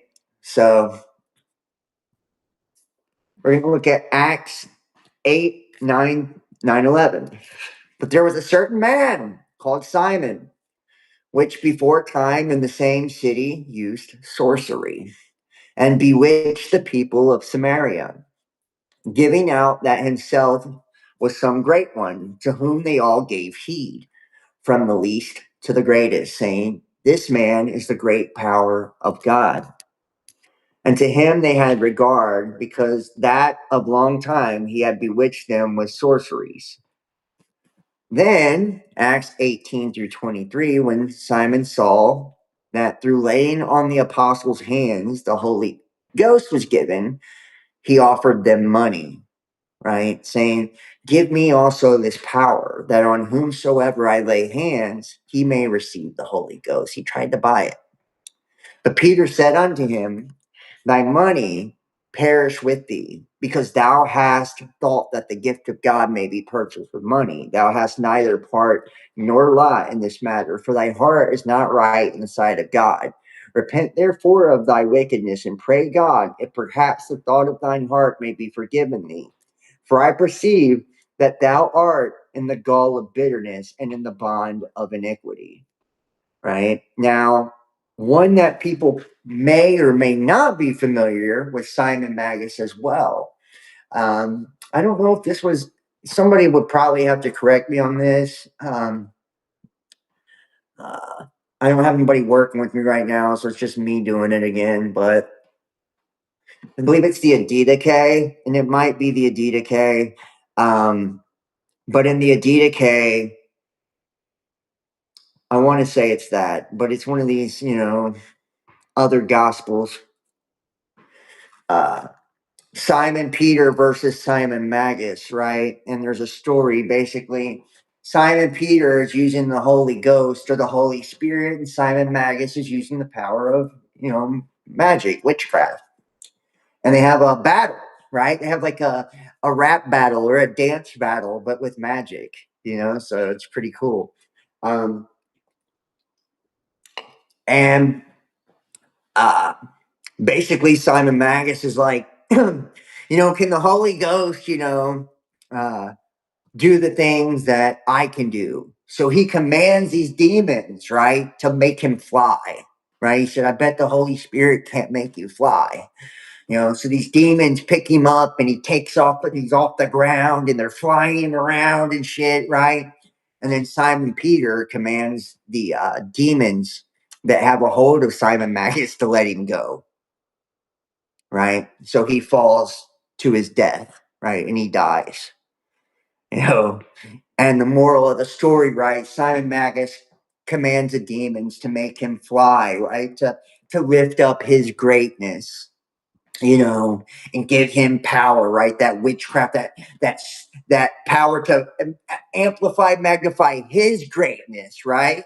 To give him something. And then Simon Peter calls, he can control the actual demons. He calls them to come down, to release him, right? To let him go, right? And they do. And he fucking drops to his death and dies. You know what I mean? So you see who has command over what there. It came to pass, as we went to prayer, certain damsel possessed with a spirit of divination met us, which brought her masters much gain by soothsaying, right? So she's a psychic. The same followed Paul and us and cried, saying, these men are the servants of the most high God, which show unto us the way of salvation. And this did she many days. But Paul, being grieved, turned out and said to the Spirit, I command thee in the name of Jesus Christ to come out of her. And he came out the same hour.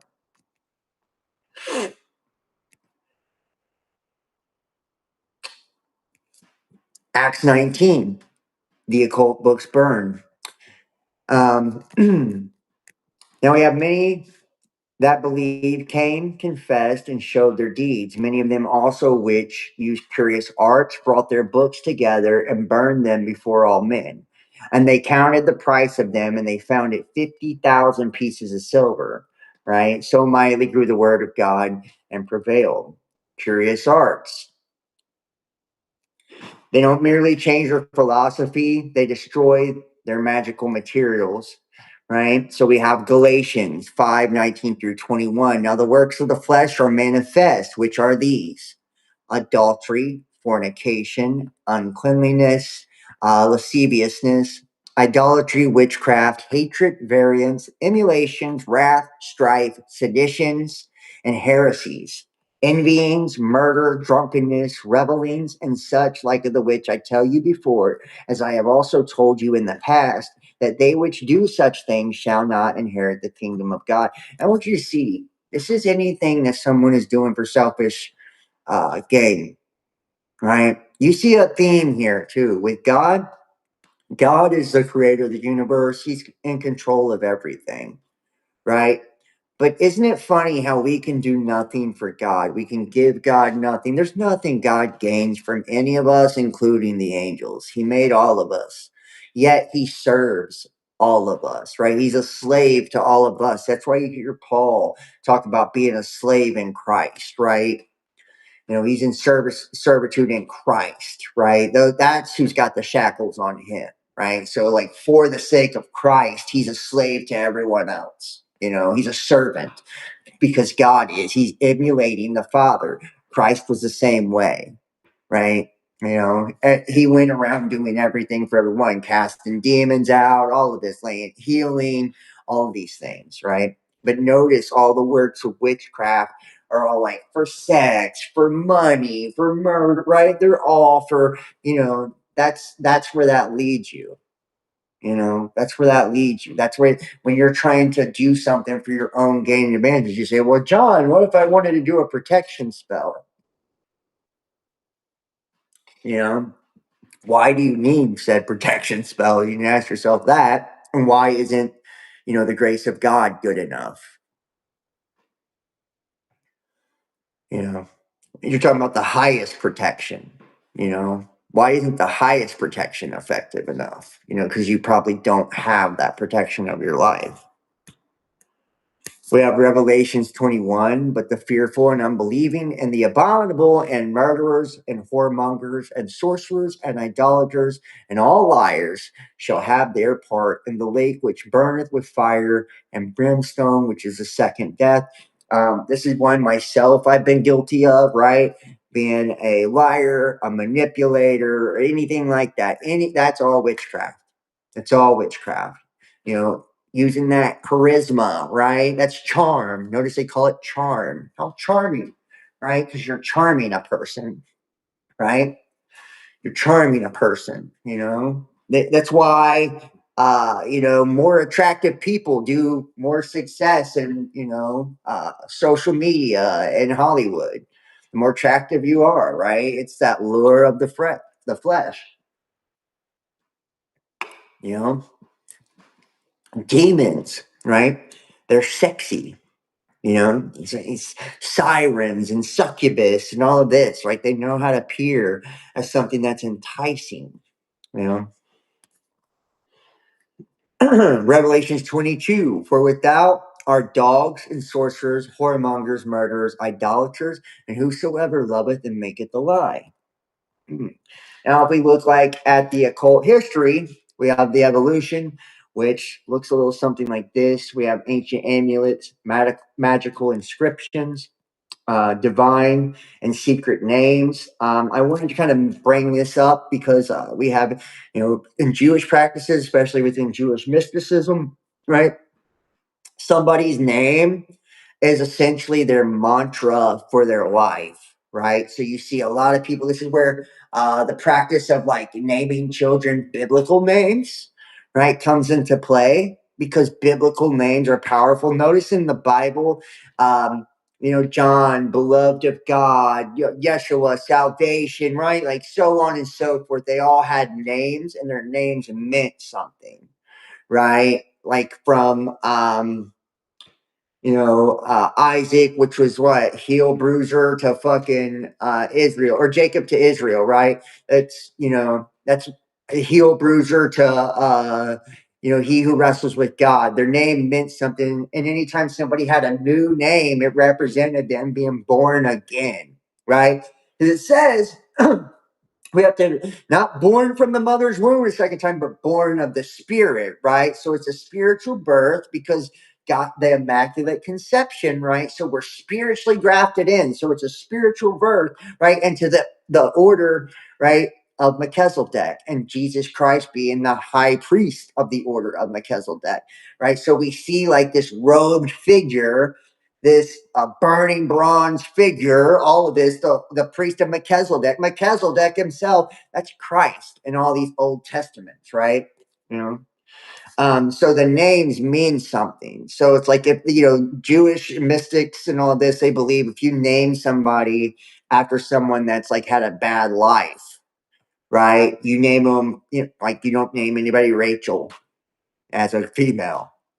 because of the Bible and their, the tribulations. They go, you don't want somebody to be barren and shit like that. Name them after people that were barren, people that died of cancer, people that went to prison, et cetera, right? So, if you have family members that had bad problems, don't name your kids after them, because that name carries energy. It's a mantra for their life too, you know. So magical seals, I told you, like with brands, logos, all of that, right? Remember, a brand, you brand cattle, you put your mark on them, right? You put your mark on them. Every demon has a sigil. And isn't it strange how when you use emojis, okay, these are computer transfigurations or transiterations of sigils, right? We'll show that here in a moment. Spirit's character, planetary character, magic square, Solomonic seal, ceremonial magic, right? We have Golden Dawn, right? Hermetic Order of the Golden Dawn, Enochian magic, all that. Austin Osman Spare, Chaos Magic, Modern Manifestation, right? So we go to manifest your reality, the Solomonic tradition. Now, this is where we get in, and we talked about this, and this book's going to keep being brought up too. I hate to tell you, it's just going to keep coming back because it's that powerful of an occult book. We're going to see this book be named time and time again, and that's Lemegeton, right? Lemegeton, or the Lesser Keys of Solomon. It's where sigils become explicitly associated with individual spirits. The Ars Goetia describes 72 spirits, each associated with particular seals or characters. And the text presents these spirits as supposedly bound by Solomon, right, in his brass jar. Now, this makes me think of like the Brass Age, which was an older age, right? We had Age of Brass, we've had golden ages, iron ages, bronze ages, right? So on and so forth. So these are all, to me, these are zodiacal ages, right? Pisces, Aries, Taurus, right? These ages in humanity, earlier aeons. And you can see here, we're going to look at a few of these images. And these are sigils from Lemegeton. Looks like, yeah, some of them aren't here. Yeah, see, we talked about this the other day. Here's Citri, right? Citri, that's one for love. I think we talked about Zepar as well. Where's it at? Right here. Here's Zepar, right here. 16, right? And it also gives us the ranking to Baal at number 1. If we look at Ars Goetia, Lemegeton, Lesser Keys of Solomon, as well as the Grand Grimoire or the Grand Clavicle of Solomon, you'll see a lot of these, right? And it'll have them broken down as far as their rankings. So you'll see it's Baal, right? And then underneath that, he has dukes and kings and princes and shit like that, right? And they all control, 200 to 70 to 60 legions of demons as well. So, like Lucifer, underneath him is Lucifer de Refocal, right? So you don't always have to go directly to, you always can't go directly to Baal or Lucifer, right? Sometimes you got to go to Bune, right? Or Beelzebub, like all these high ranking princes and dukes of hell and shit. They're not always easy to get to, is what I'm saying. So sometimes if you're doing a magical working, your magic isn't important enough what you're doing. Your offering isn't big enough in what you're doing to reach the top dogs. You feel me? So you got to go to somebody ranking underneath them, right? Here's more. These are sigils as well. And I want you to take a look at these, right? We're going to show how these are actually also emojis, right? I didn't know this when I got a fucking emoji tattooed on my face, but clearly I was probably under some sort of demonic influence. See here, more sigils.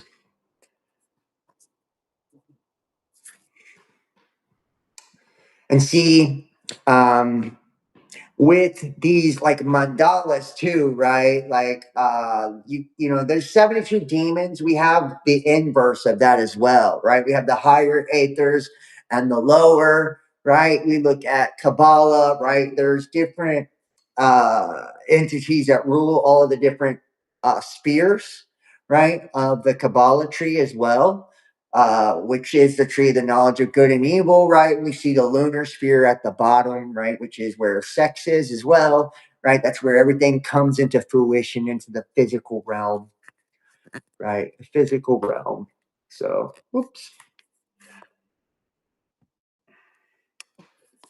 So the modern sigil, it's I want X, right? I want example given, right? I want money. I want sex. I want power. I want fame.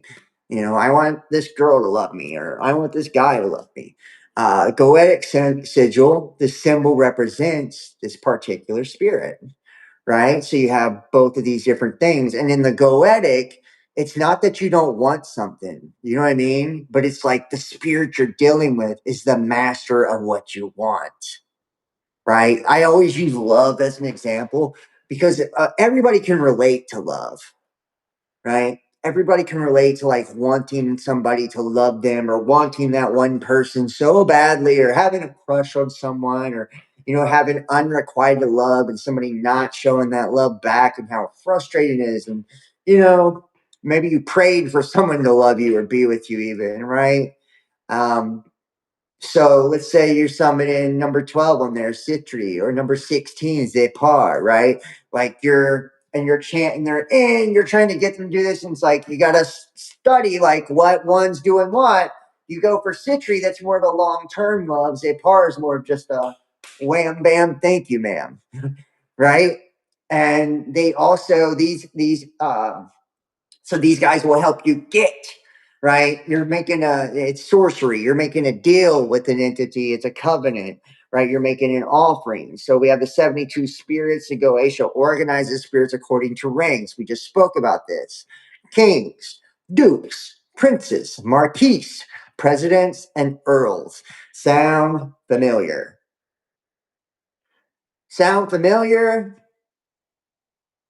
These are governmental terms that we use, right? Think about the term government, right? We have the governors of reality, governors, right? The governor spirits are the archons, right? Archon, right? Think about on and the sun, right? Dogon, the god on, the light switch on, right? On, that's where that comes from, right? He's like a sun god. He's, you know, um, archangel, right? Electrical ark of the covenant, right? You get me? And right, what is representative of the covenant with God? It is the rainbow. The rainbow represents those seven pantheon of gods, right? There's seven deistic spirits. Each color represents them a day of the week, the chakras, the seven main planets, seven celestial bodies, the pantheon, right? The Olympians, the Norse gods, etc., right? And then they're broken down from this. They're called great princes, right? Those heavenly planets, you know. I told you all this is it's wild. You look at heavenly host, right? Then you have the wandering star. It's a planet. You have the Lord of hosts, which is God, and you're in a host body. Think about it. Like it's just wild, right? Wild. So kings, dukes, princes, marquis, presidents, earls. Just like if you were back in the old times, they'd had earls and shit that, you know, would run colonies, We have a president today, right? Still have dukes, princes, kings, right? These monarchs, right? These monarchs. And think about this too. What was their claim to fame? What was their claim to rulership? It was divine. It was divine, right? Because of their genetic line, their lineage connected to the serpent seed. That was their divine rulership of the world. You know, think about Vlad the Impaler, right? Dracula, right? Son of the dragon. You know, now we have examples of these spirits, and we have Baal, right? Baal, Baal, and Astarte, right? That's your top two. Uh, you know, that's why God all through it is, you know, the Baal worship, the star of Rembrandt, Moloch, Minerva, right? We get a lot with this, right? A lot of this. And that's your golden calf, your ritualistic sacrifice, all of that of the little ones, pass them under the fire, burn the effigy. This is where you get the Bohemian Grove shit, all of that. We have Paimon, Beled, Asmodee, Bilal, Ashtaroth. I have personally summoned Ashtaroth. Um, and I've summoned other ones as well, but I've summoned Asheroth, and I can tell you when I heard the voice of that particular spirit, it was pretty wild. I did a ritual for knowledge, is what I actually summoned him for occult knowledge about something, and I can just say this. I'll just tell you, not to glorify it in any way, shape, or form, but when I did bring him into the room, I heard him say, "I'm here." Like, literally, like audibly. And his voice was incredibly hoarse, but he whispered in my ear, like, "I'm here." I could feel him enter the room before I ever heard him. A lot. Um, so, and I do remember that night I fell asleep and I forgot to close out the magical circle, and he drugged me out of bed to make me close the ritual. True story. Like grabbed me by the foot and pulled me and slid me across the floor. Yeah. And I had, because crystals come into this as well. You hear like piezoelectricity. Well, crystals store certain energies as well, minerals. These are all just different levels, right, of reality and of consciousness, and where energy can be placed into something. And it was lapis lazuli is what it was, is that I had in this, and he kept smacking it away, like sliding it all the way across the floor, across the room, right, slapping it off of the circle, the lapis lazuli, which is a very like holy stone. Then we have Boone. I did follow a person that did a lot of work with Boone. Right, Boone is one that has a lot to do with solar energy and gold and money. Right, this person was trying to manifest money. Like I was going for wisdom and knowledge, so that's why I chose Ashtaroth. This person chose Boone. And this is wild. They recorded their working, right? So it's like you're watching this person. They created an altar of Boone. They're using all these different flowers, lots of golds and yellows, and just all these different things, right?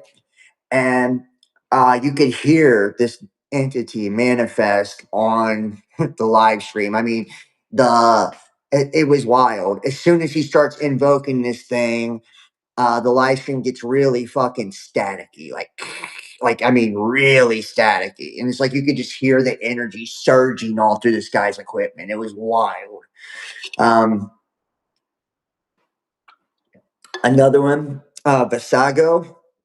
I watched a basically a documentary on the Hermetic Order of the Golden Dawn, and it was from the Temple of Astarte, right? And they did a few different workings in this documentary, and one of them was a obsidian mirror working, right, where they had the practitioner and he stood behind with the sword, invoked everything, and then he had like the middleman, right? The guy that was holding the mirror and actually channeling Vasago, right? And these were two initiated practitioners as well. And Vasago come through and gave a prophecy. Matter of fact, when you read a lot of occult texts, a lot of them are going to suggest that you summon somebody like Vasago first, right? Because he's supposed to be a nice guy. The same thing was said about Citri. Citri is number 12. It's a love spirit. They say if you want to do love spells, Citri is far kinder. Just be respectful. Then Zepar. Zepar has got a little bit of a mean streak and can make you barren. Then we have Dantalian. Like I said, I've got some experience with this stuff. So, the 17th century, the Megaton presents itself as a Solomonic magical tradition claiming that Solomon bound spirits, but the historical manuscript traditions is much later than the biblical Solomon, right? Esoteric archives also notes that specific spirit sigils don't appear in some earlier sources, and that the Goetia 72 spirit system developed through later manuscript traditions. Let's see. Let's see if we can pull this up here. One of these I was really wanting to show.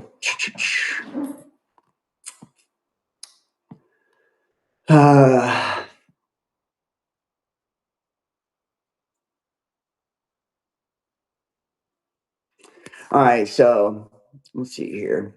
It says, the catalog of 72 demons is based on a variant of the Offices of Spirits via Abraham Fleming's somewhat problematic English translation, which appeared in Reginald Scott's Discovery of Witchcraft in 1584. This was in turn based on Johann Weyer, Pseudo Monarchia Daemonium, 1577 edition or later, which only listed 69 spirits, even though the text mentions 72. Description of Belial. Weyer omitted some other key parts of the text in order to discourage would-be practitioners, right? He knew how fucking dangerous it was. Excuse my language. Thus, much of this was compensated for by the Lemegeton compiler drawing and other texts. Cardinal directions when invoking. One key element that is still missing is the identification of the direction each spirit is to be called from, along with the corresponding triangle location. Many of these texts can be found in the Book of Oberon. Examples given: Baal, Agares, Marbus, Amon, East under King Orion's. Right? So think about Orion's belt, the warrior, right? We always get them. They're like, it's the warrior and the shepherd, right? The Nagas, right? Serpents. It's always the same stuff, guys. One of the errors noting is misreading or deliberate deviation. Brass vessel, where Weyer clearly has glass vessel in vase vitreo. Interesting. That is interesting. An intentional misleading. He made it glass vessel instead of brass vessel. Interesting. The details of the brass and the Babylonians being responsible for opening it were added. Let's see if this is what I wanted. Right. And so, and I'm just give you an example here. We'll go with the first principal spirit is a king ruling in the east called Baal or Baal. He maketh men go invisible. He ruleth over 66 legions of inferior spirits. He appeareth in diverse shapes, sometimes like a cat, sometimes like a toad, sometimes like a man, and sometimes in all three forms. And he speaketh very hoarsely. I told you, when I did Ashtaroth, he spoke very hoarsely as well. He was like, I'm here. Like it was very crazy. And this is his character here on the screen, right? To be warned as a layman before calling him forth. or else he will not do you homage, right? And you can see on and on. This is actually, I want another text. I want another text. I got one. After this, I want Agrippa, right? Cornelius Agrippa, the occult engineering of sigils. Now, this is Renaissance occultism. Heinrich Cornelius Agrippa. Agrippa's 3 books of occult philosophy. It's actually a really good read. I've read it myself. His system combines astrology, numerology, planetary spirits, angels, demons, geometry, Hebrew divine names, magic squares, seals, and correspondences. I myself, although I did practice Solomonic magic, sigil magic as well, I also did variations of what Agrippa also was into as well. A lot of esotericists do. Agrippa explicitly discusses planetary tables and deriving seals and characters from them because it all goes back to the planetary elements. All these guys, these are the top dogs. And you can see here, right, we have the sun, Venus, Mercury, right? We're seeing the sigils for these planetary elements. And then we're going to say, well, why, John? Why would there be different sigils for the same exact thing? And I'm going to tell you why. Because when God confused the language, right, at the Tower of Babel, that's when we seen this separation, this division of everything, right? So that's why you can say the same thing in multiple languages, write it out in multiple languages with multiple characters and have multiple, sounds that are uttered, and yet it all will represent the same idea, the same concept, right? Because these, like I said, it represents energetic expression or an energetic archetype or an energetic frequency, right? See here, right? The tables for Agrippa, right?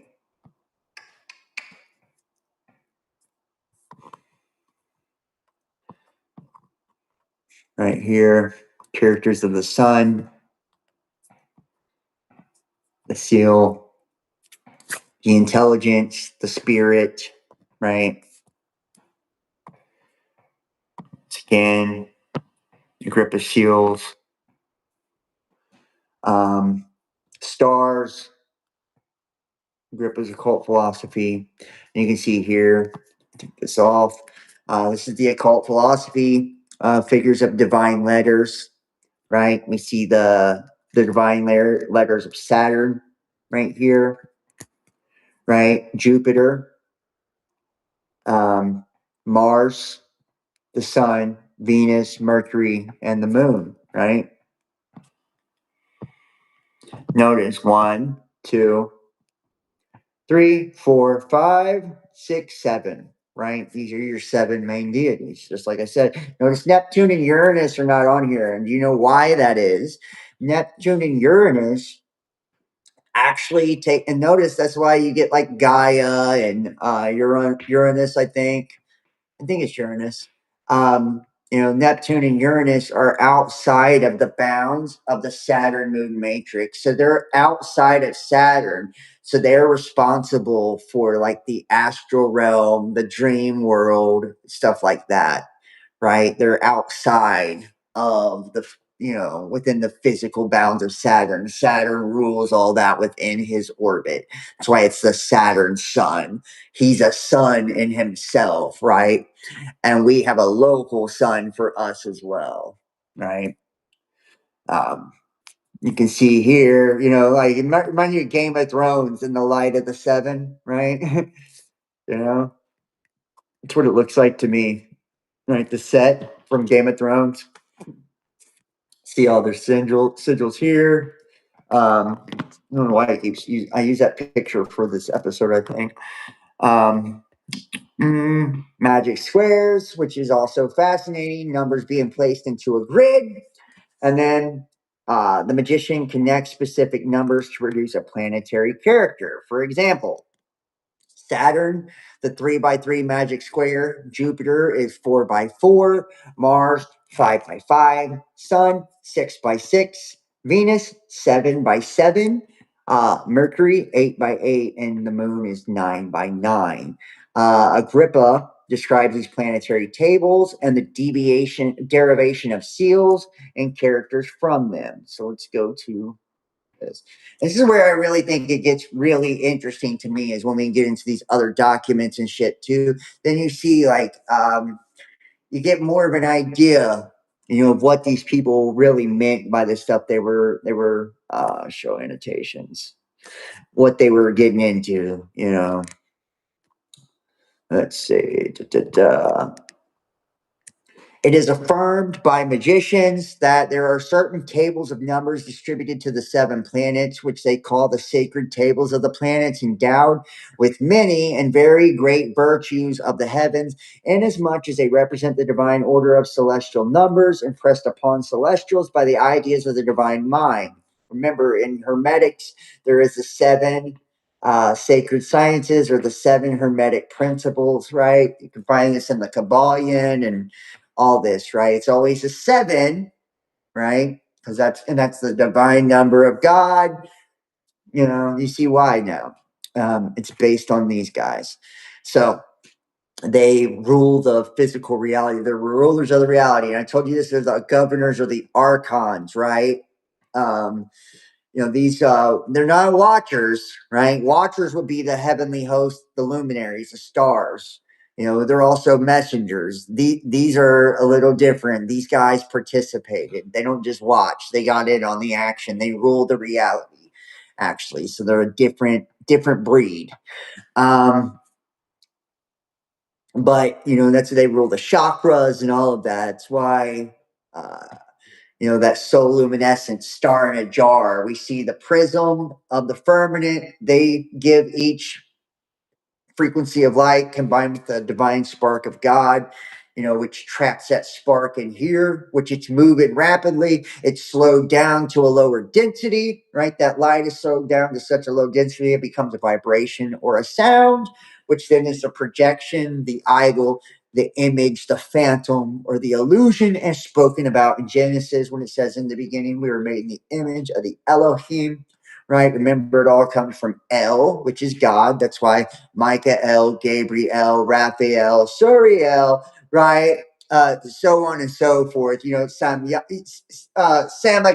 Kokakil, Daniel, right? Like you can go on and on and on. Even the Watchers, all El, right? Elohim.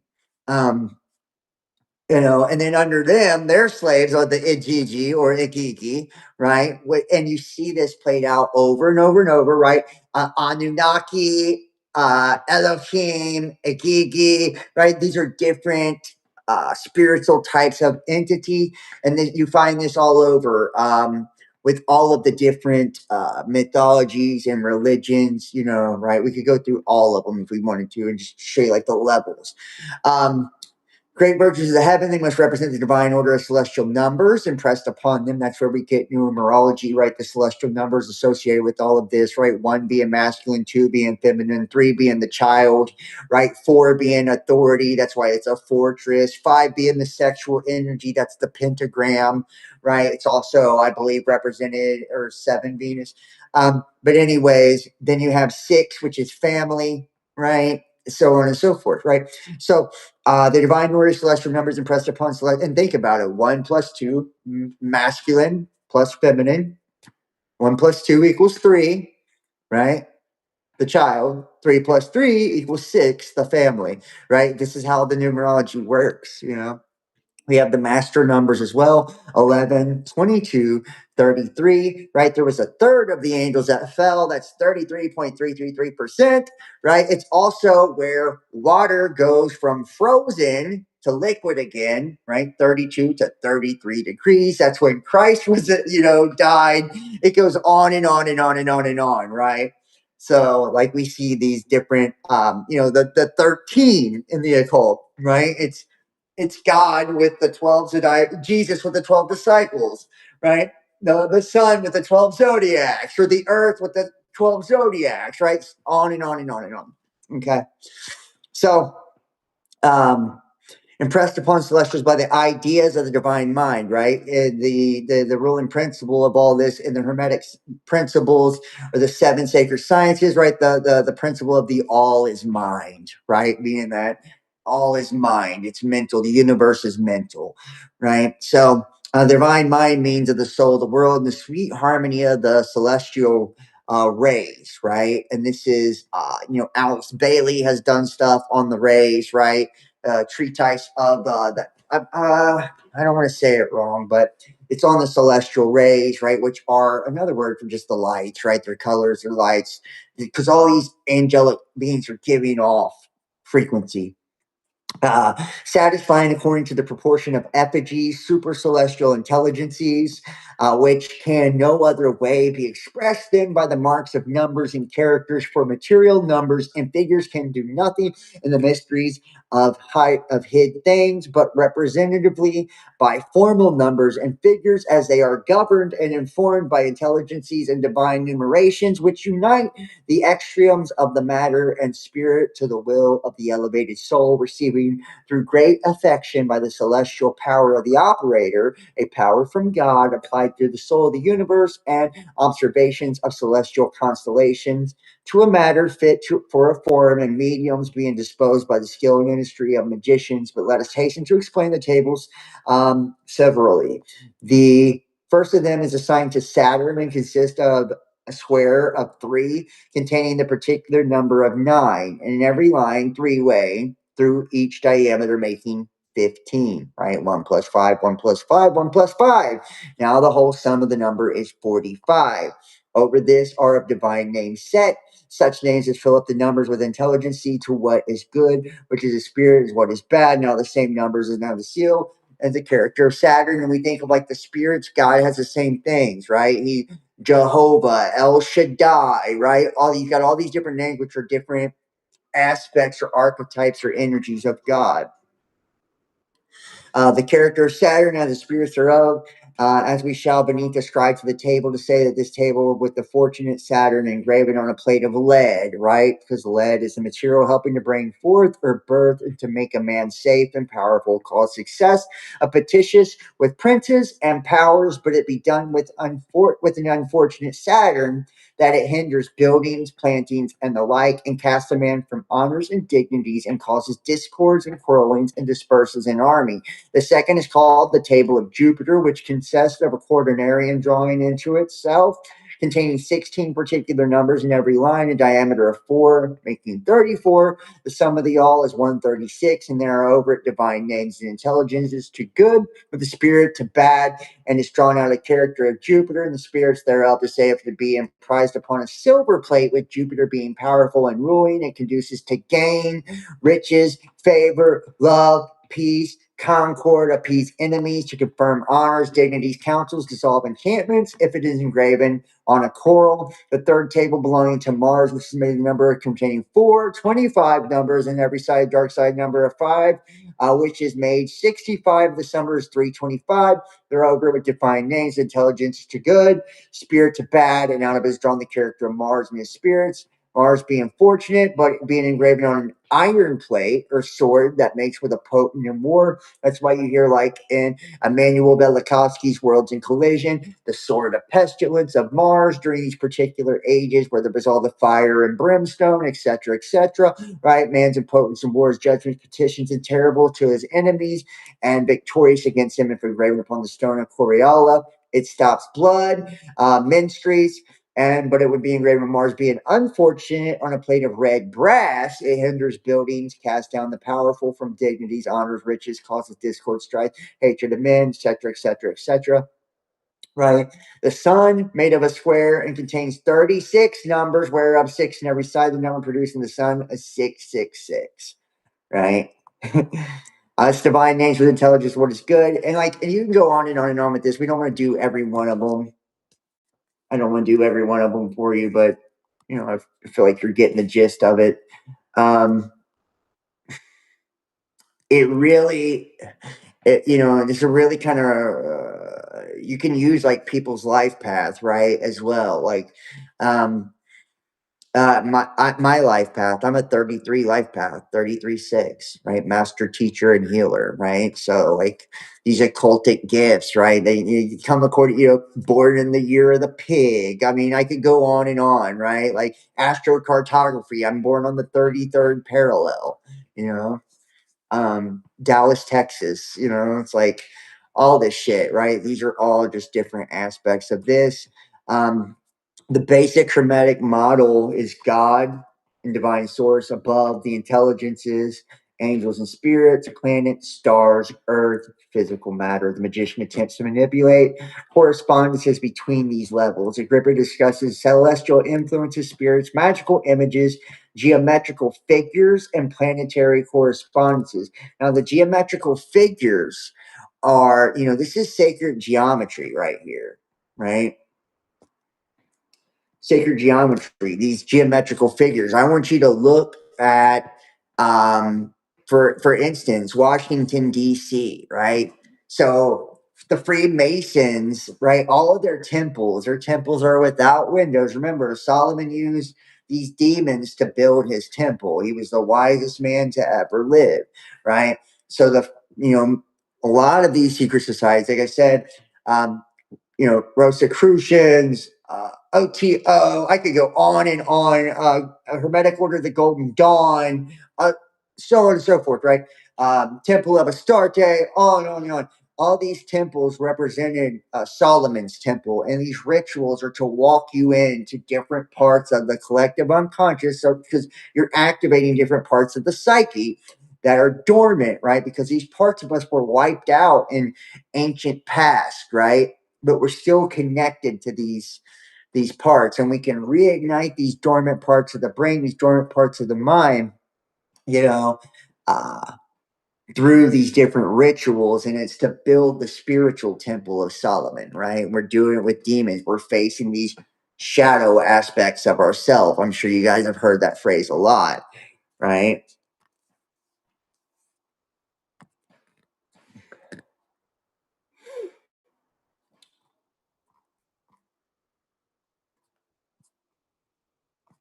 Right, you see the Occult Books of Philosophy by Cornelius Agrippa. Fuck, I didn't want to go back in that one. All right.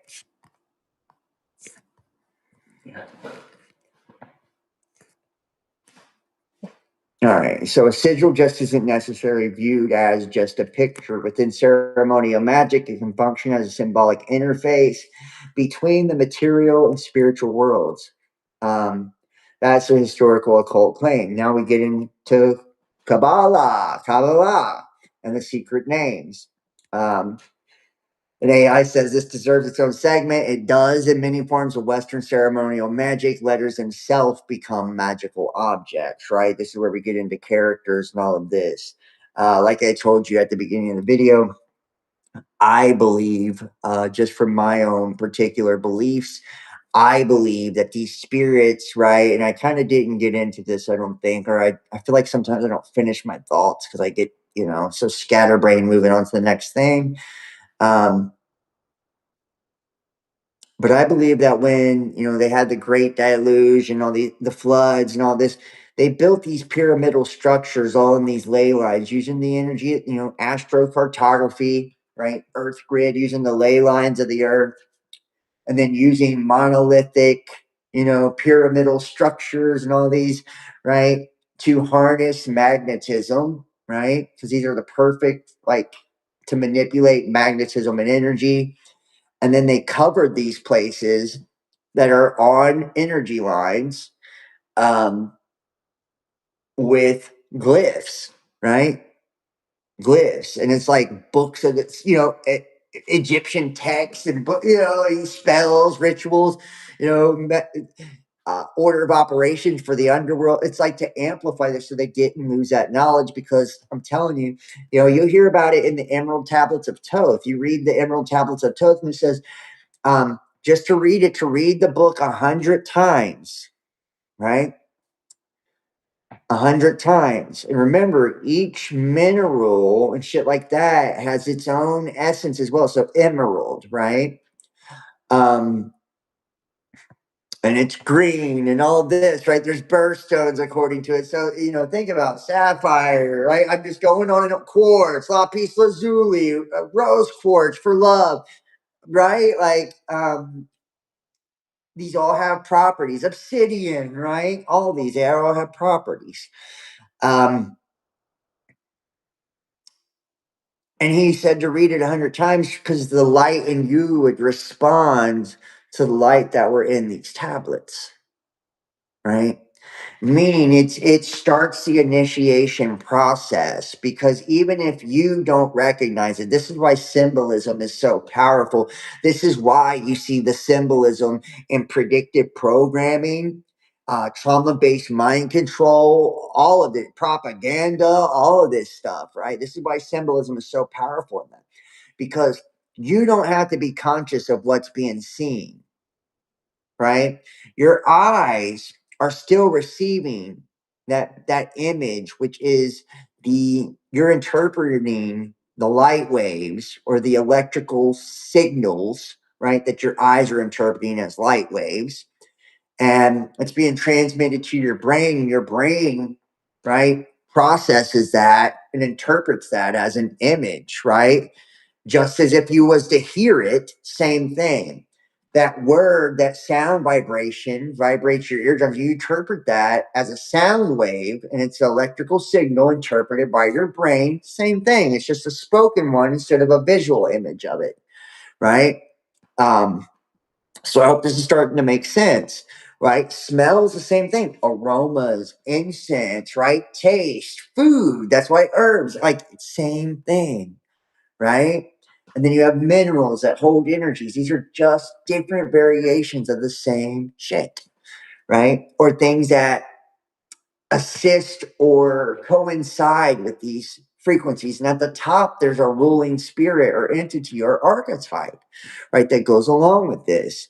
Um, and this is the process that God used to create, right? That's how we came, our consciousness from the Great Spirit, right? In the outer space or outer darkness, the outer psyche, all this stuff being projected from consciousness, right? Through this filter, this prism, this collective third eye, in cahoots with these rulers of the reality and the spirit of God.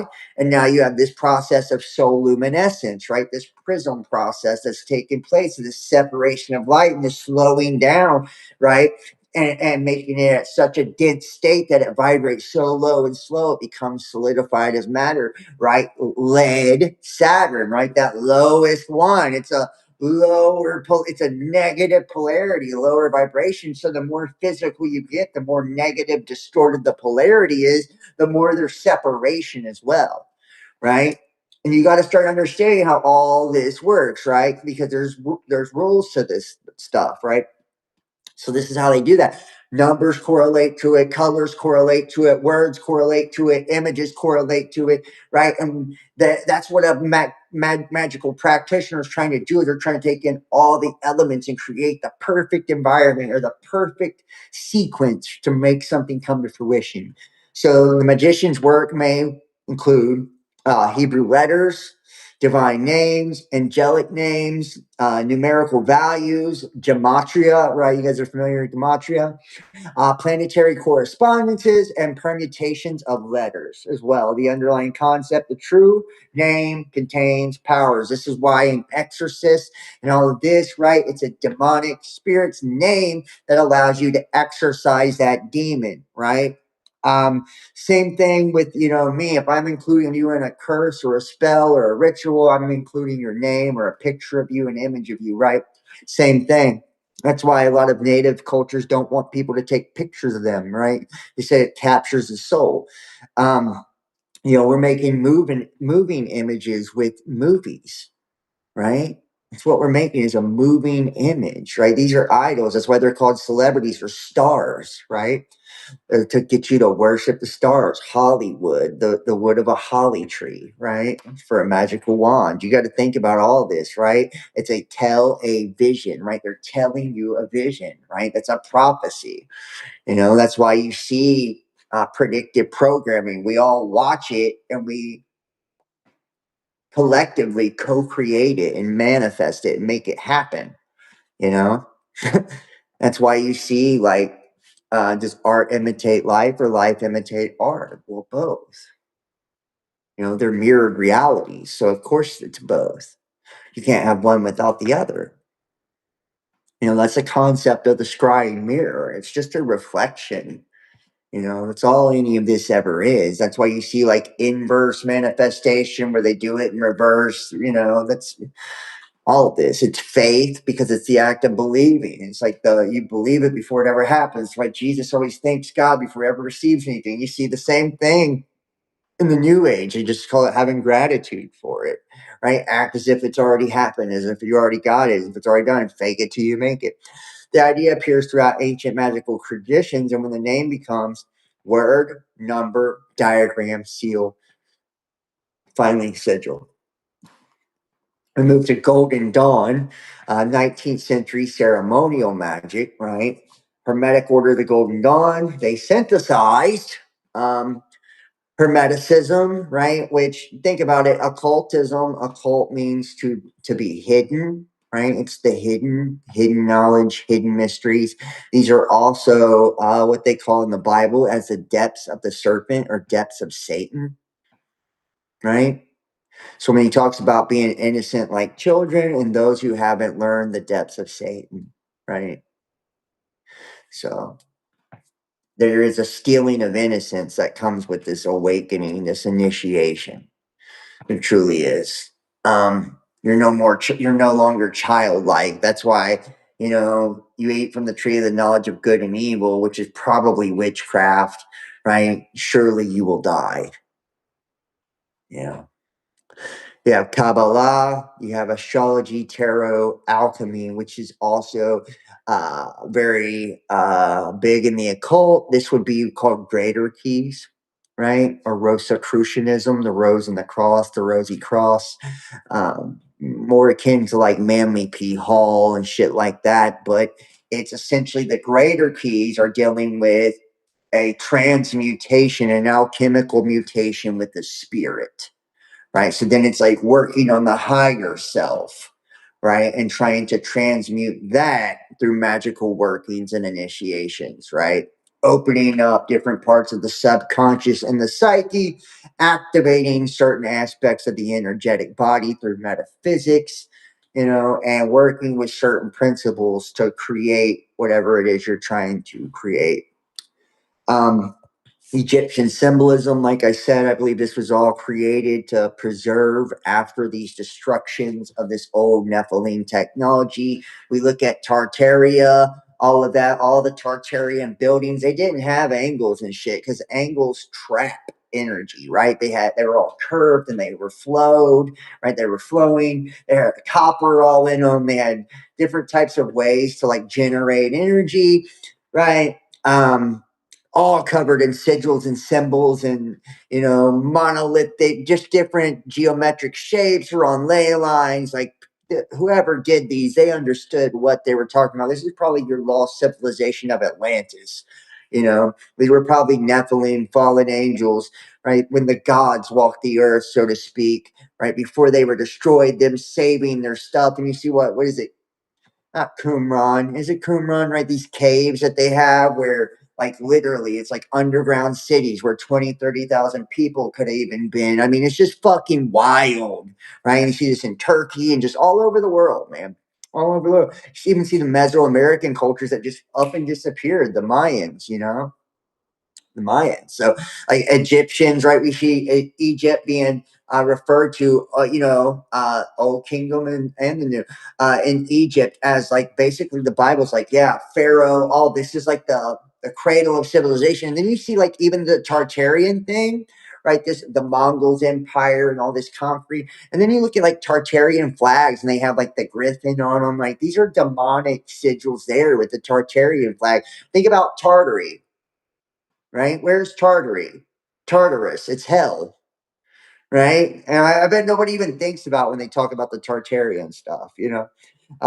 Then we have the Enochian magic, which we talked about with John Dee, who was the head astrologer for Queen Elizabeth, right? Him and his partner use this Enochian magic. And this is how deceptive the shit is, right? So they think they're talking to angels through this Enochian magic they discovered, right? Which is supposed to be this ancient angelic dialect, okay? And basically, these angels tell them that they need to bang each other's wives. So they wife swap, right? Um, Anytime you get messages that don't go along with scripture, you know it's not God, right? So they swap wives and it doesn't end well for them. Like there's even people say that like John D got old dude's wife pregnant and all kinds of shit. So like they fell out after they fucked each other's wives, basically. Which I mean, you can kind of expect that. If you've ever banged somebody's wife, I'm sure they're probably not your homie anymore. I mean, maybe they are, but maybe they, I don't know. But sigils became part of a much larger, if they are, you probably didn't tell them. Sigils became part of a much larger symbolic system. A magician could have a symbol representing angels, planets, uh, Sephirah, divine names, elemental forces, right? The Celts use this, the Druids use this. This is where occult symbolism becomes almost like an elaborate symbolic operating system. We get into Aleister Crowley and Thelema, right? Ordo Templi Orientis. Crowley inherited the modified Golden Dawn ceremonial magic and incorporated Thelema, ritual magic, Kabbalah, astrology, Enochian material, sexual mysticism, and ceremonial invocation. Crowley's influence matters because he becomes part of the bridge between traditional ceremonial magic and the 20th century experimental magic. Austin Osman Spare, right? Spare lived 1886 to 1956, an English artist and occultist who radically simplified magical practice. Instead of Spare developed a much more personal system, and modern accounts of his system describe condensing statement of desire into a glyph and attempting to bypass the conscious interference. I'm going to show you a couple images before we look at his shit. And star A, stare, or whatever, right? You can see here, right? This is where we really get into that, that psychonaut shit, right? And I don't know, that's to me, that's some really powerful stuff. The chaos magic, you see a lot of that in modern days with mimetic magic and everything like that, right? Um, but actually, and he's like working with Zoe demons and all kinds of shit. This guy was on some next level stuff, right? And he was very good with creating the sigils to charge the shit. Okay, I don't know what the heck happened here. Yeah, it was weird.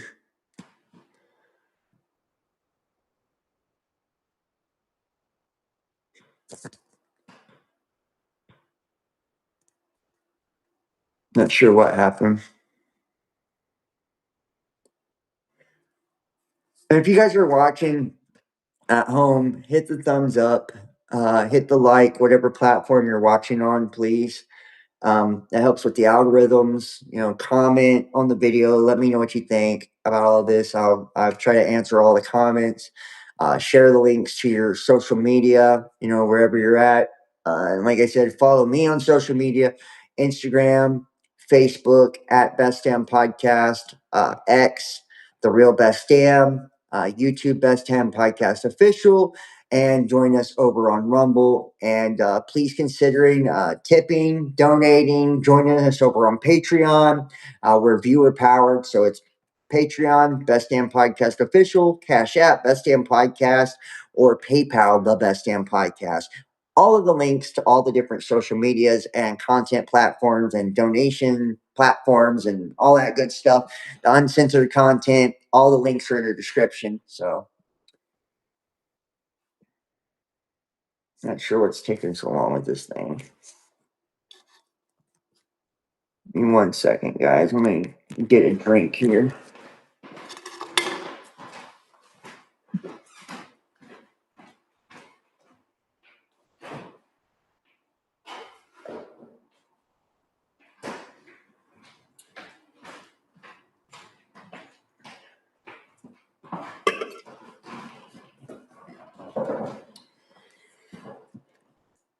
Okay, let's see what we got. All right.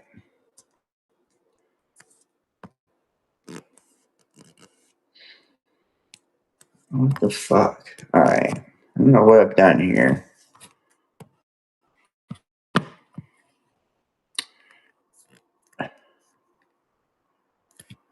All right. Sorry. Pull this up again.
I don't know what the hell just happened.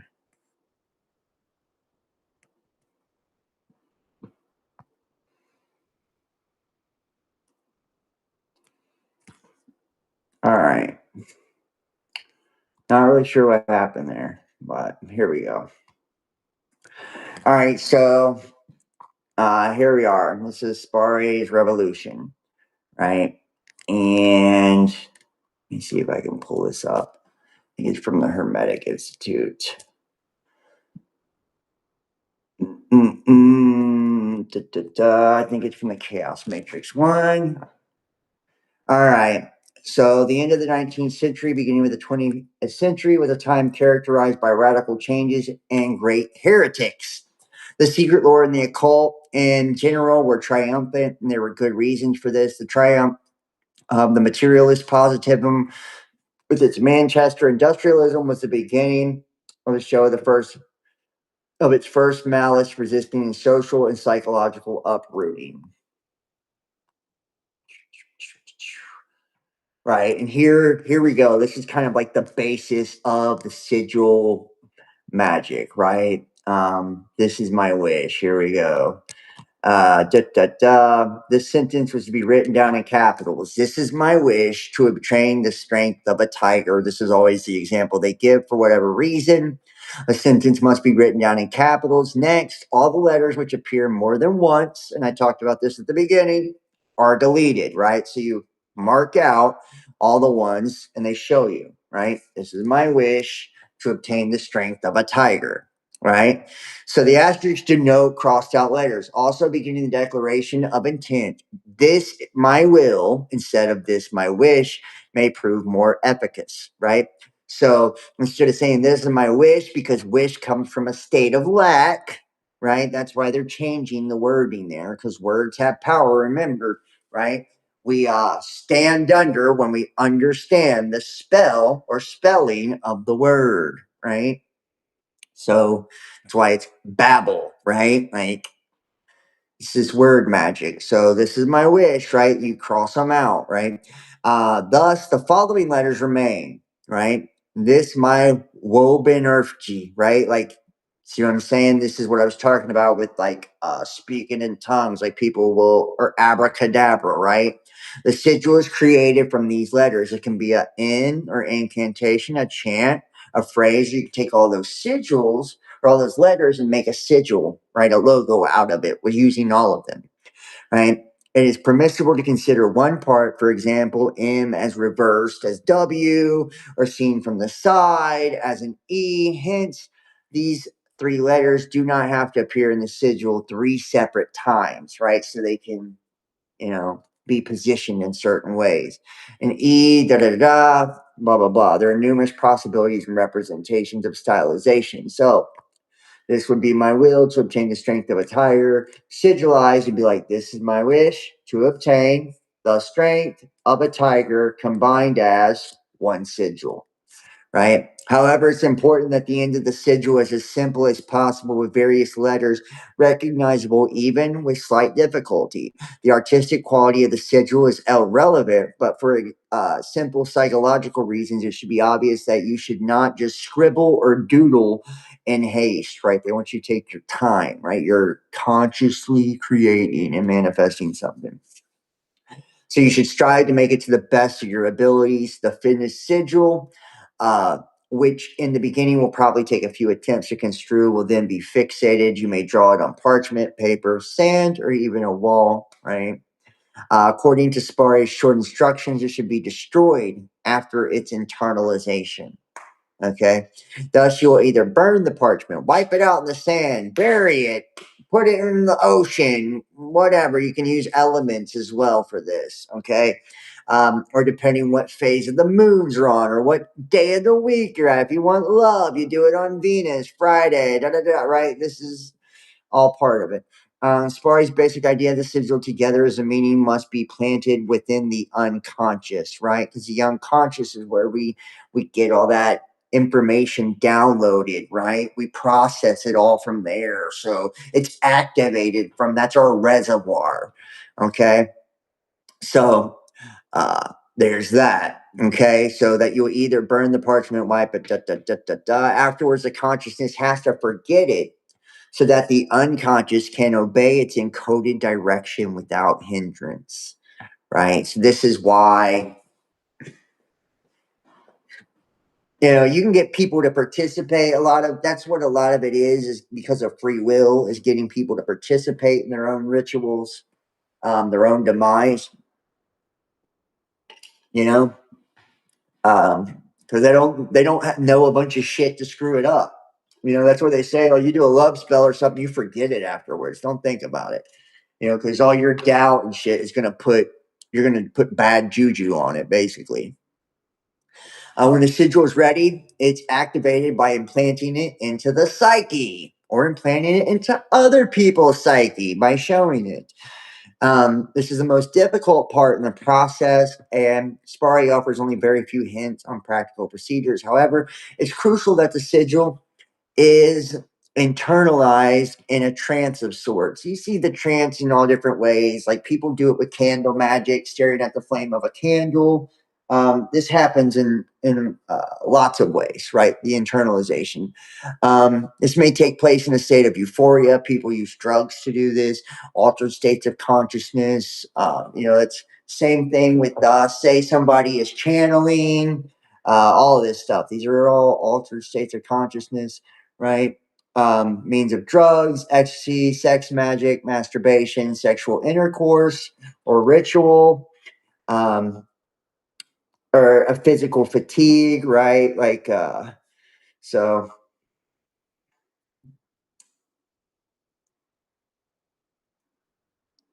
folding his or her arms behind your head while standing in front of you. Yeah, there's different, these are, yoga poses, shit like that, right? That's why all this stuff is pretty wild. Using in front of a mirror, Um, staring fixedly at his or her image. The pertinent thing is that it should click, meaning that the sigil must be internalized spasmodically, which of course requires some exercise and control. This procedure may be supported by repeating the sentence of desire rhythmically and monotonously, like a mantra, becoming faster and faster. In doing so, one must stare fixedly at the sigil. Um, in our example, looking like the mirror, magical mirror may be used to. It is useful to draw the sigil onto the mirror with water soluble paint. Blah blah blah. Right, and this goes on to describe all the rest of it. I'm not going to go into every bit of it because we just don't, we don't want to do that. But you get the drift here. You get the drift. Now, the sigil represents something outside you, right? So this is always something outside you to assist in the magical working. Demon, angel, planet, spirit, deity, cosmic force.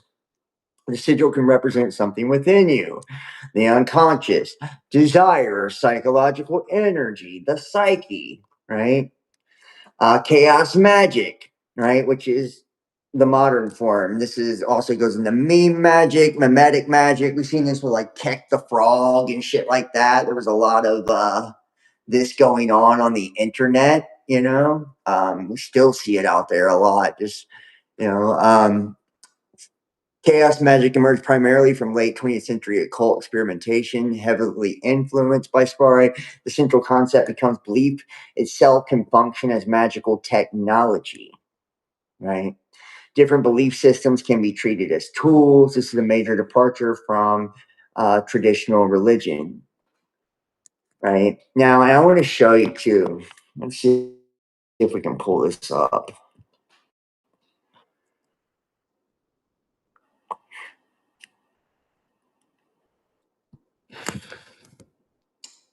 Emojis are sigils.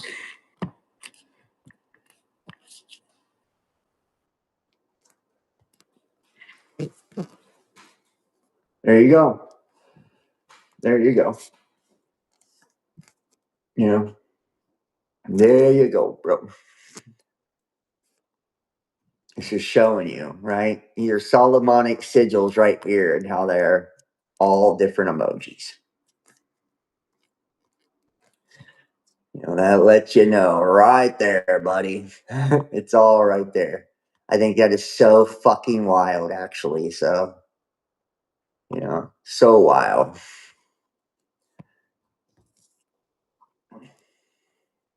But you can see how, well, maybe you can see if I could get this to go where I want it to. But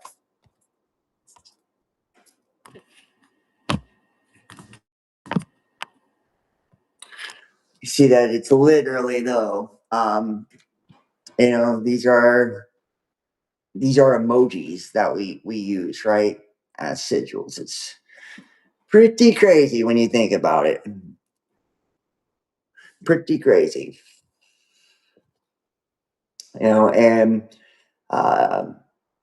like I said, brands, all of it. So all of it. Mm-hmm.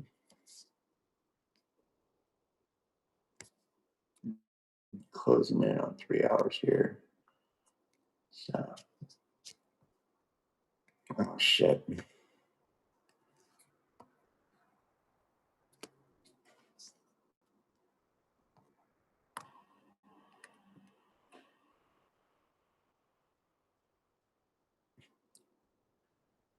But we can actually use all of these different sounds, these images, these words, all of this. This is, all these different ways to incorporate, the sigils. So this shows you just how many different ways.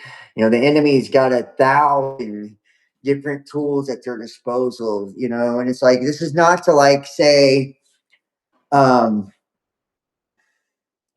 everything in life is like demonic or evil. It's not that. It's like anytime we're trying to twist things for our own use, our own intent, like, and we're trying to bend things for, our own selfish desires. That's when we get into this shit, when we get into this shit. We are almost done here. So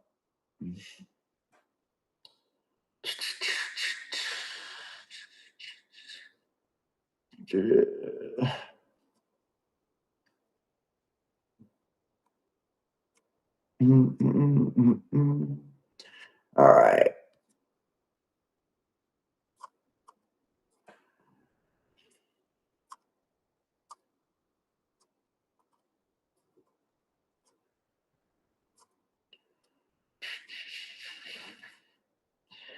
And we have the breakdown of all the different ones, right? So,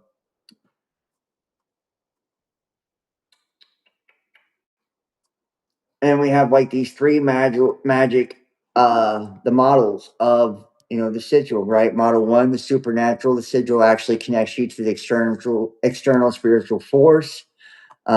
Sigil being the magical interface. We have the psychological model, which is sigil doesn't possess supernatural power, but instead it's the intention, the subconscious, the behavior, or the action, then the outcome. Then we have the hybrid, where the practitioner believes psychological mechanisms and spiritual forces are interacting. And it's common in modern occultism. You guys have heard me say, I believe that that's how it works as well.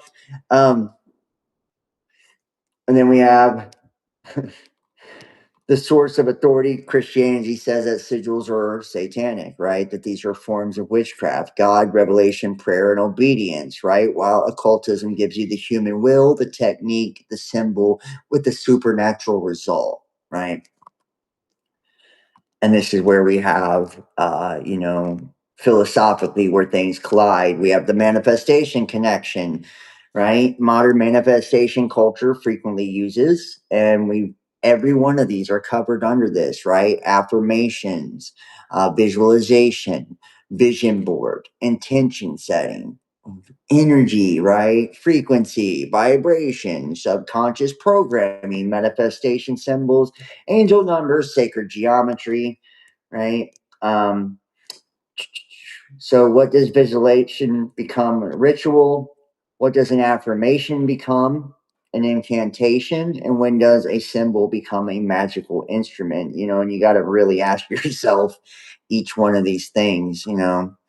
Um, Symbol represents an idea, and this is like the object versus its function in the occult. Symbol representing an idea. Sigil encodes or represents magical intent or entity. Seal identifies or represents a person, spirit, or authority. We have an amulet, which is protective magical object, which is just the same. It can be sigils, all that. It's just an object charged with power. Talisman, object created for desired magical effect, same thing. Pentacle, geometric magical figure used in ceremonial systems. It's the five, the starfish body, the pentagram, the pentacle represents the physical world. Charms, objects, words, formulas intended to produce an effect. And these all overlap, right?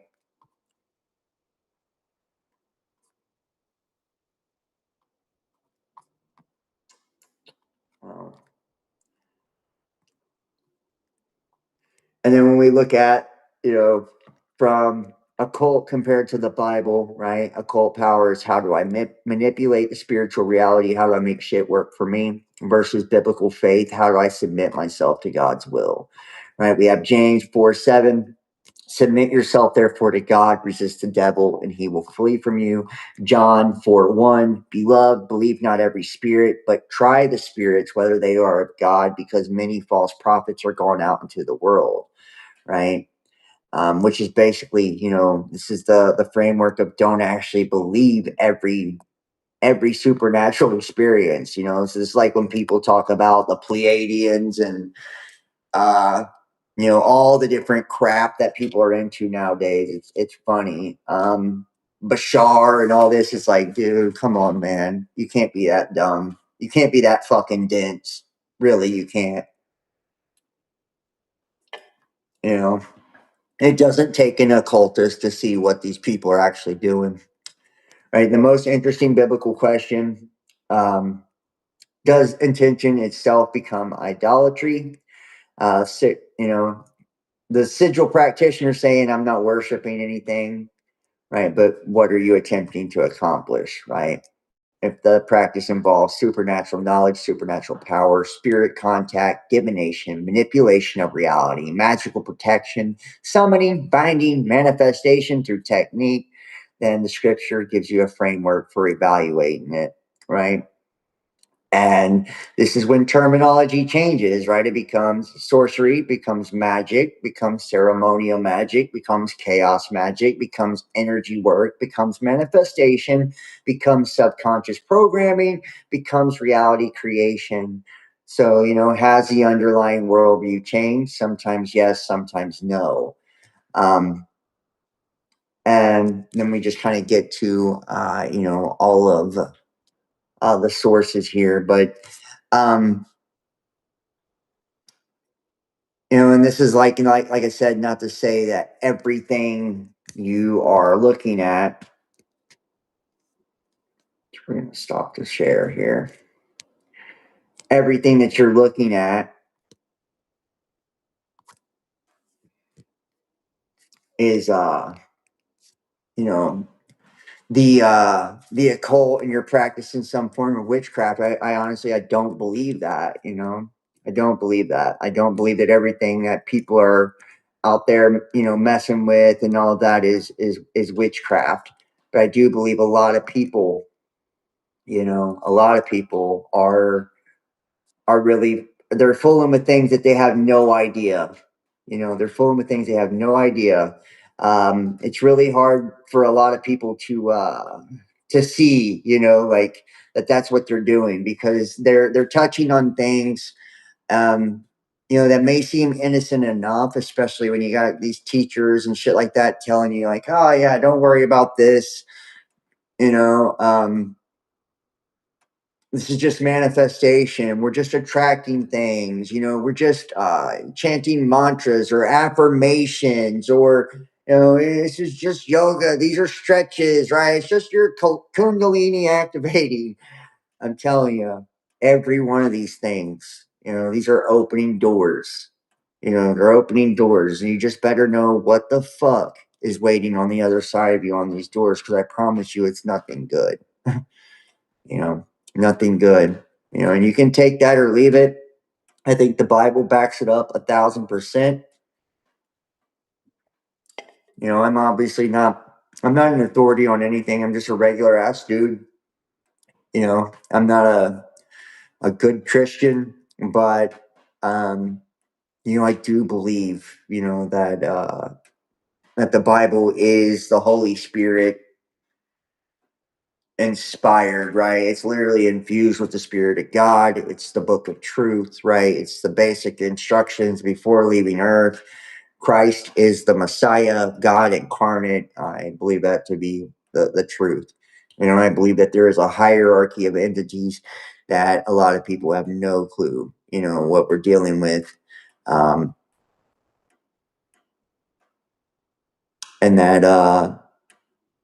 that reality works on levels that most people can't even wrap their heads around and comprehend, you know, and that there are some people that know how to bend and twist that reality.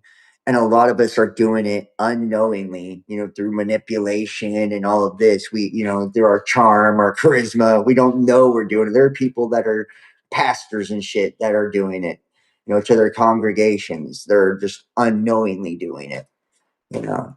So and I think the question is to really ask, are you? And if it's not you doing it, then what do you see around you? Right? Like what businesses, what corporations, what people, what influencers, what people are putting this into your life? And do you want to allow this? Do you want to feed into this? And do you want to be in covenant with whatever is connected to this? I think you'll find probably not. Probably not 9 times out of 10. We've got some really, really interesting episodes coming up. I believe tomorrow we're going to be covering the Trump prophecy. We're going to be looking at Donald Trump and the Antichrist connection. We're going to also be looking at AI and the mark of the beast, Israel, Iran, World War III. It's just going to be a big dive into the book of Revelation. This is like more of what people are really used to from me. This is kind of like my bread and butter, the end times prophecy stuff. So that should be fun. We've got one coming up on divination. That's another one we're going to be doing. I'm trying to think. I've got so many coming up. We're going to be doing Christ consciousness debunked, Gnosticism debunked, part New Age debunked, part two, a couple parts of that. I guess I said divination. I mean, there's just a lot. We're gonna be jumping through all kinds of hoops, right, and really covering a lot of the occult and just showing the scripture and showing the different texts and just showing you how it all works. We're gonna be looking at succubuses and success and demons and how this attachments and how all of that works as well. If you enjoy the content, like I said, please hit the like, give it a thumbs up, follow, subscribe, whatever platform you're watching on. Make sure Rumble, check us out on Rumble, guys. Best Damn Podcast. It's the main platform. Like, follow, share, comment. Let me know what you think. YouTube, Best Damn Podcast Official. Twitter, The Real Best Damn. Instagram, Facebook, Best Damn Podcast. Donate, tip. We are viewer powered, right? That's a great way to support and help me out. PayPal, the Best Damn Podcast, Cash App, Best Damn Podcast, or join me over on Patreon for uncensored and private content at patreon.com, Best Damn Podcast Official. Like I said, I love to hear your guys' opinions. I'm like seeing all the feedback on the videos. I'm going to be hitting the lives every night. So I usually do them around 10:30 p.m. I got a little bit of a late start. I do them a little bit later on the weekend. So I'll see you guys tomorrow night. I want to thank you guys for watching. Remember, Jesus, the truth, the way, and the life. God bless you guys. I love you. And I'll see you next time. Peace.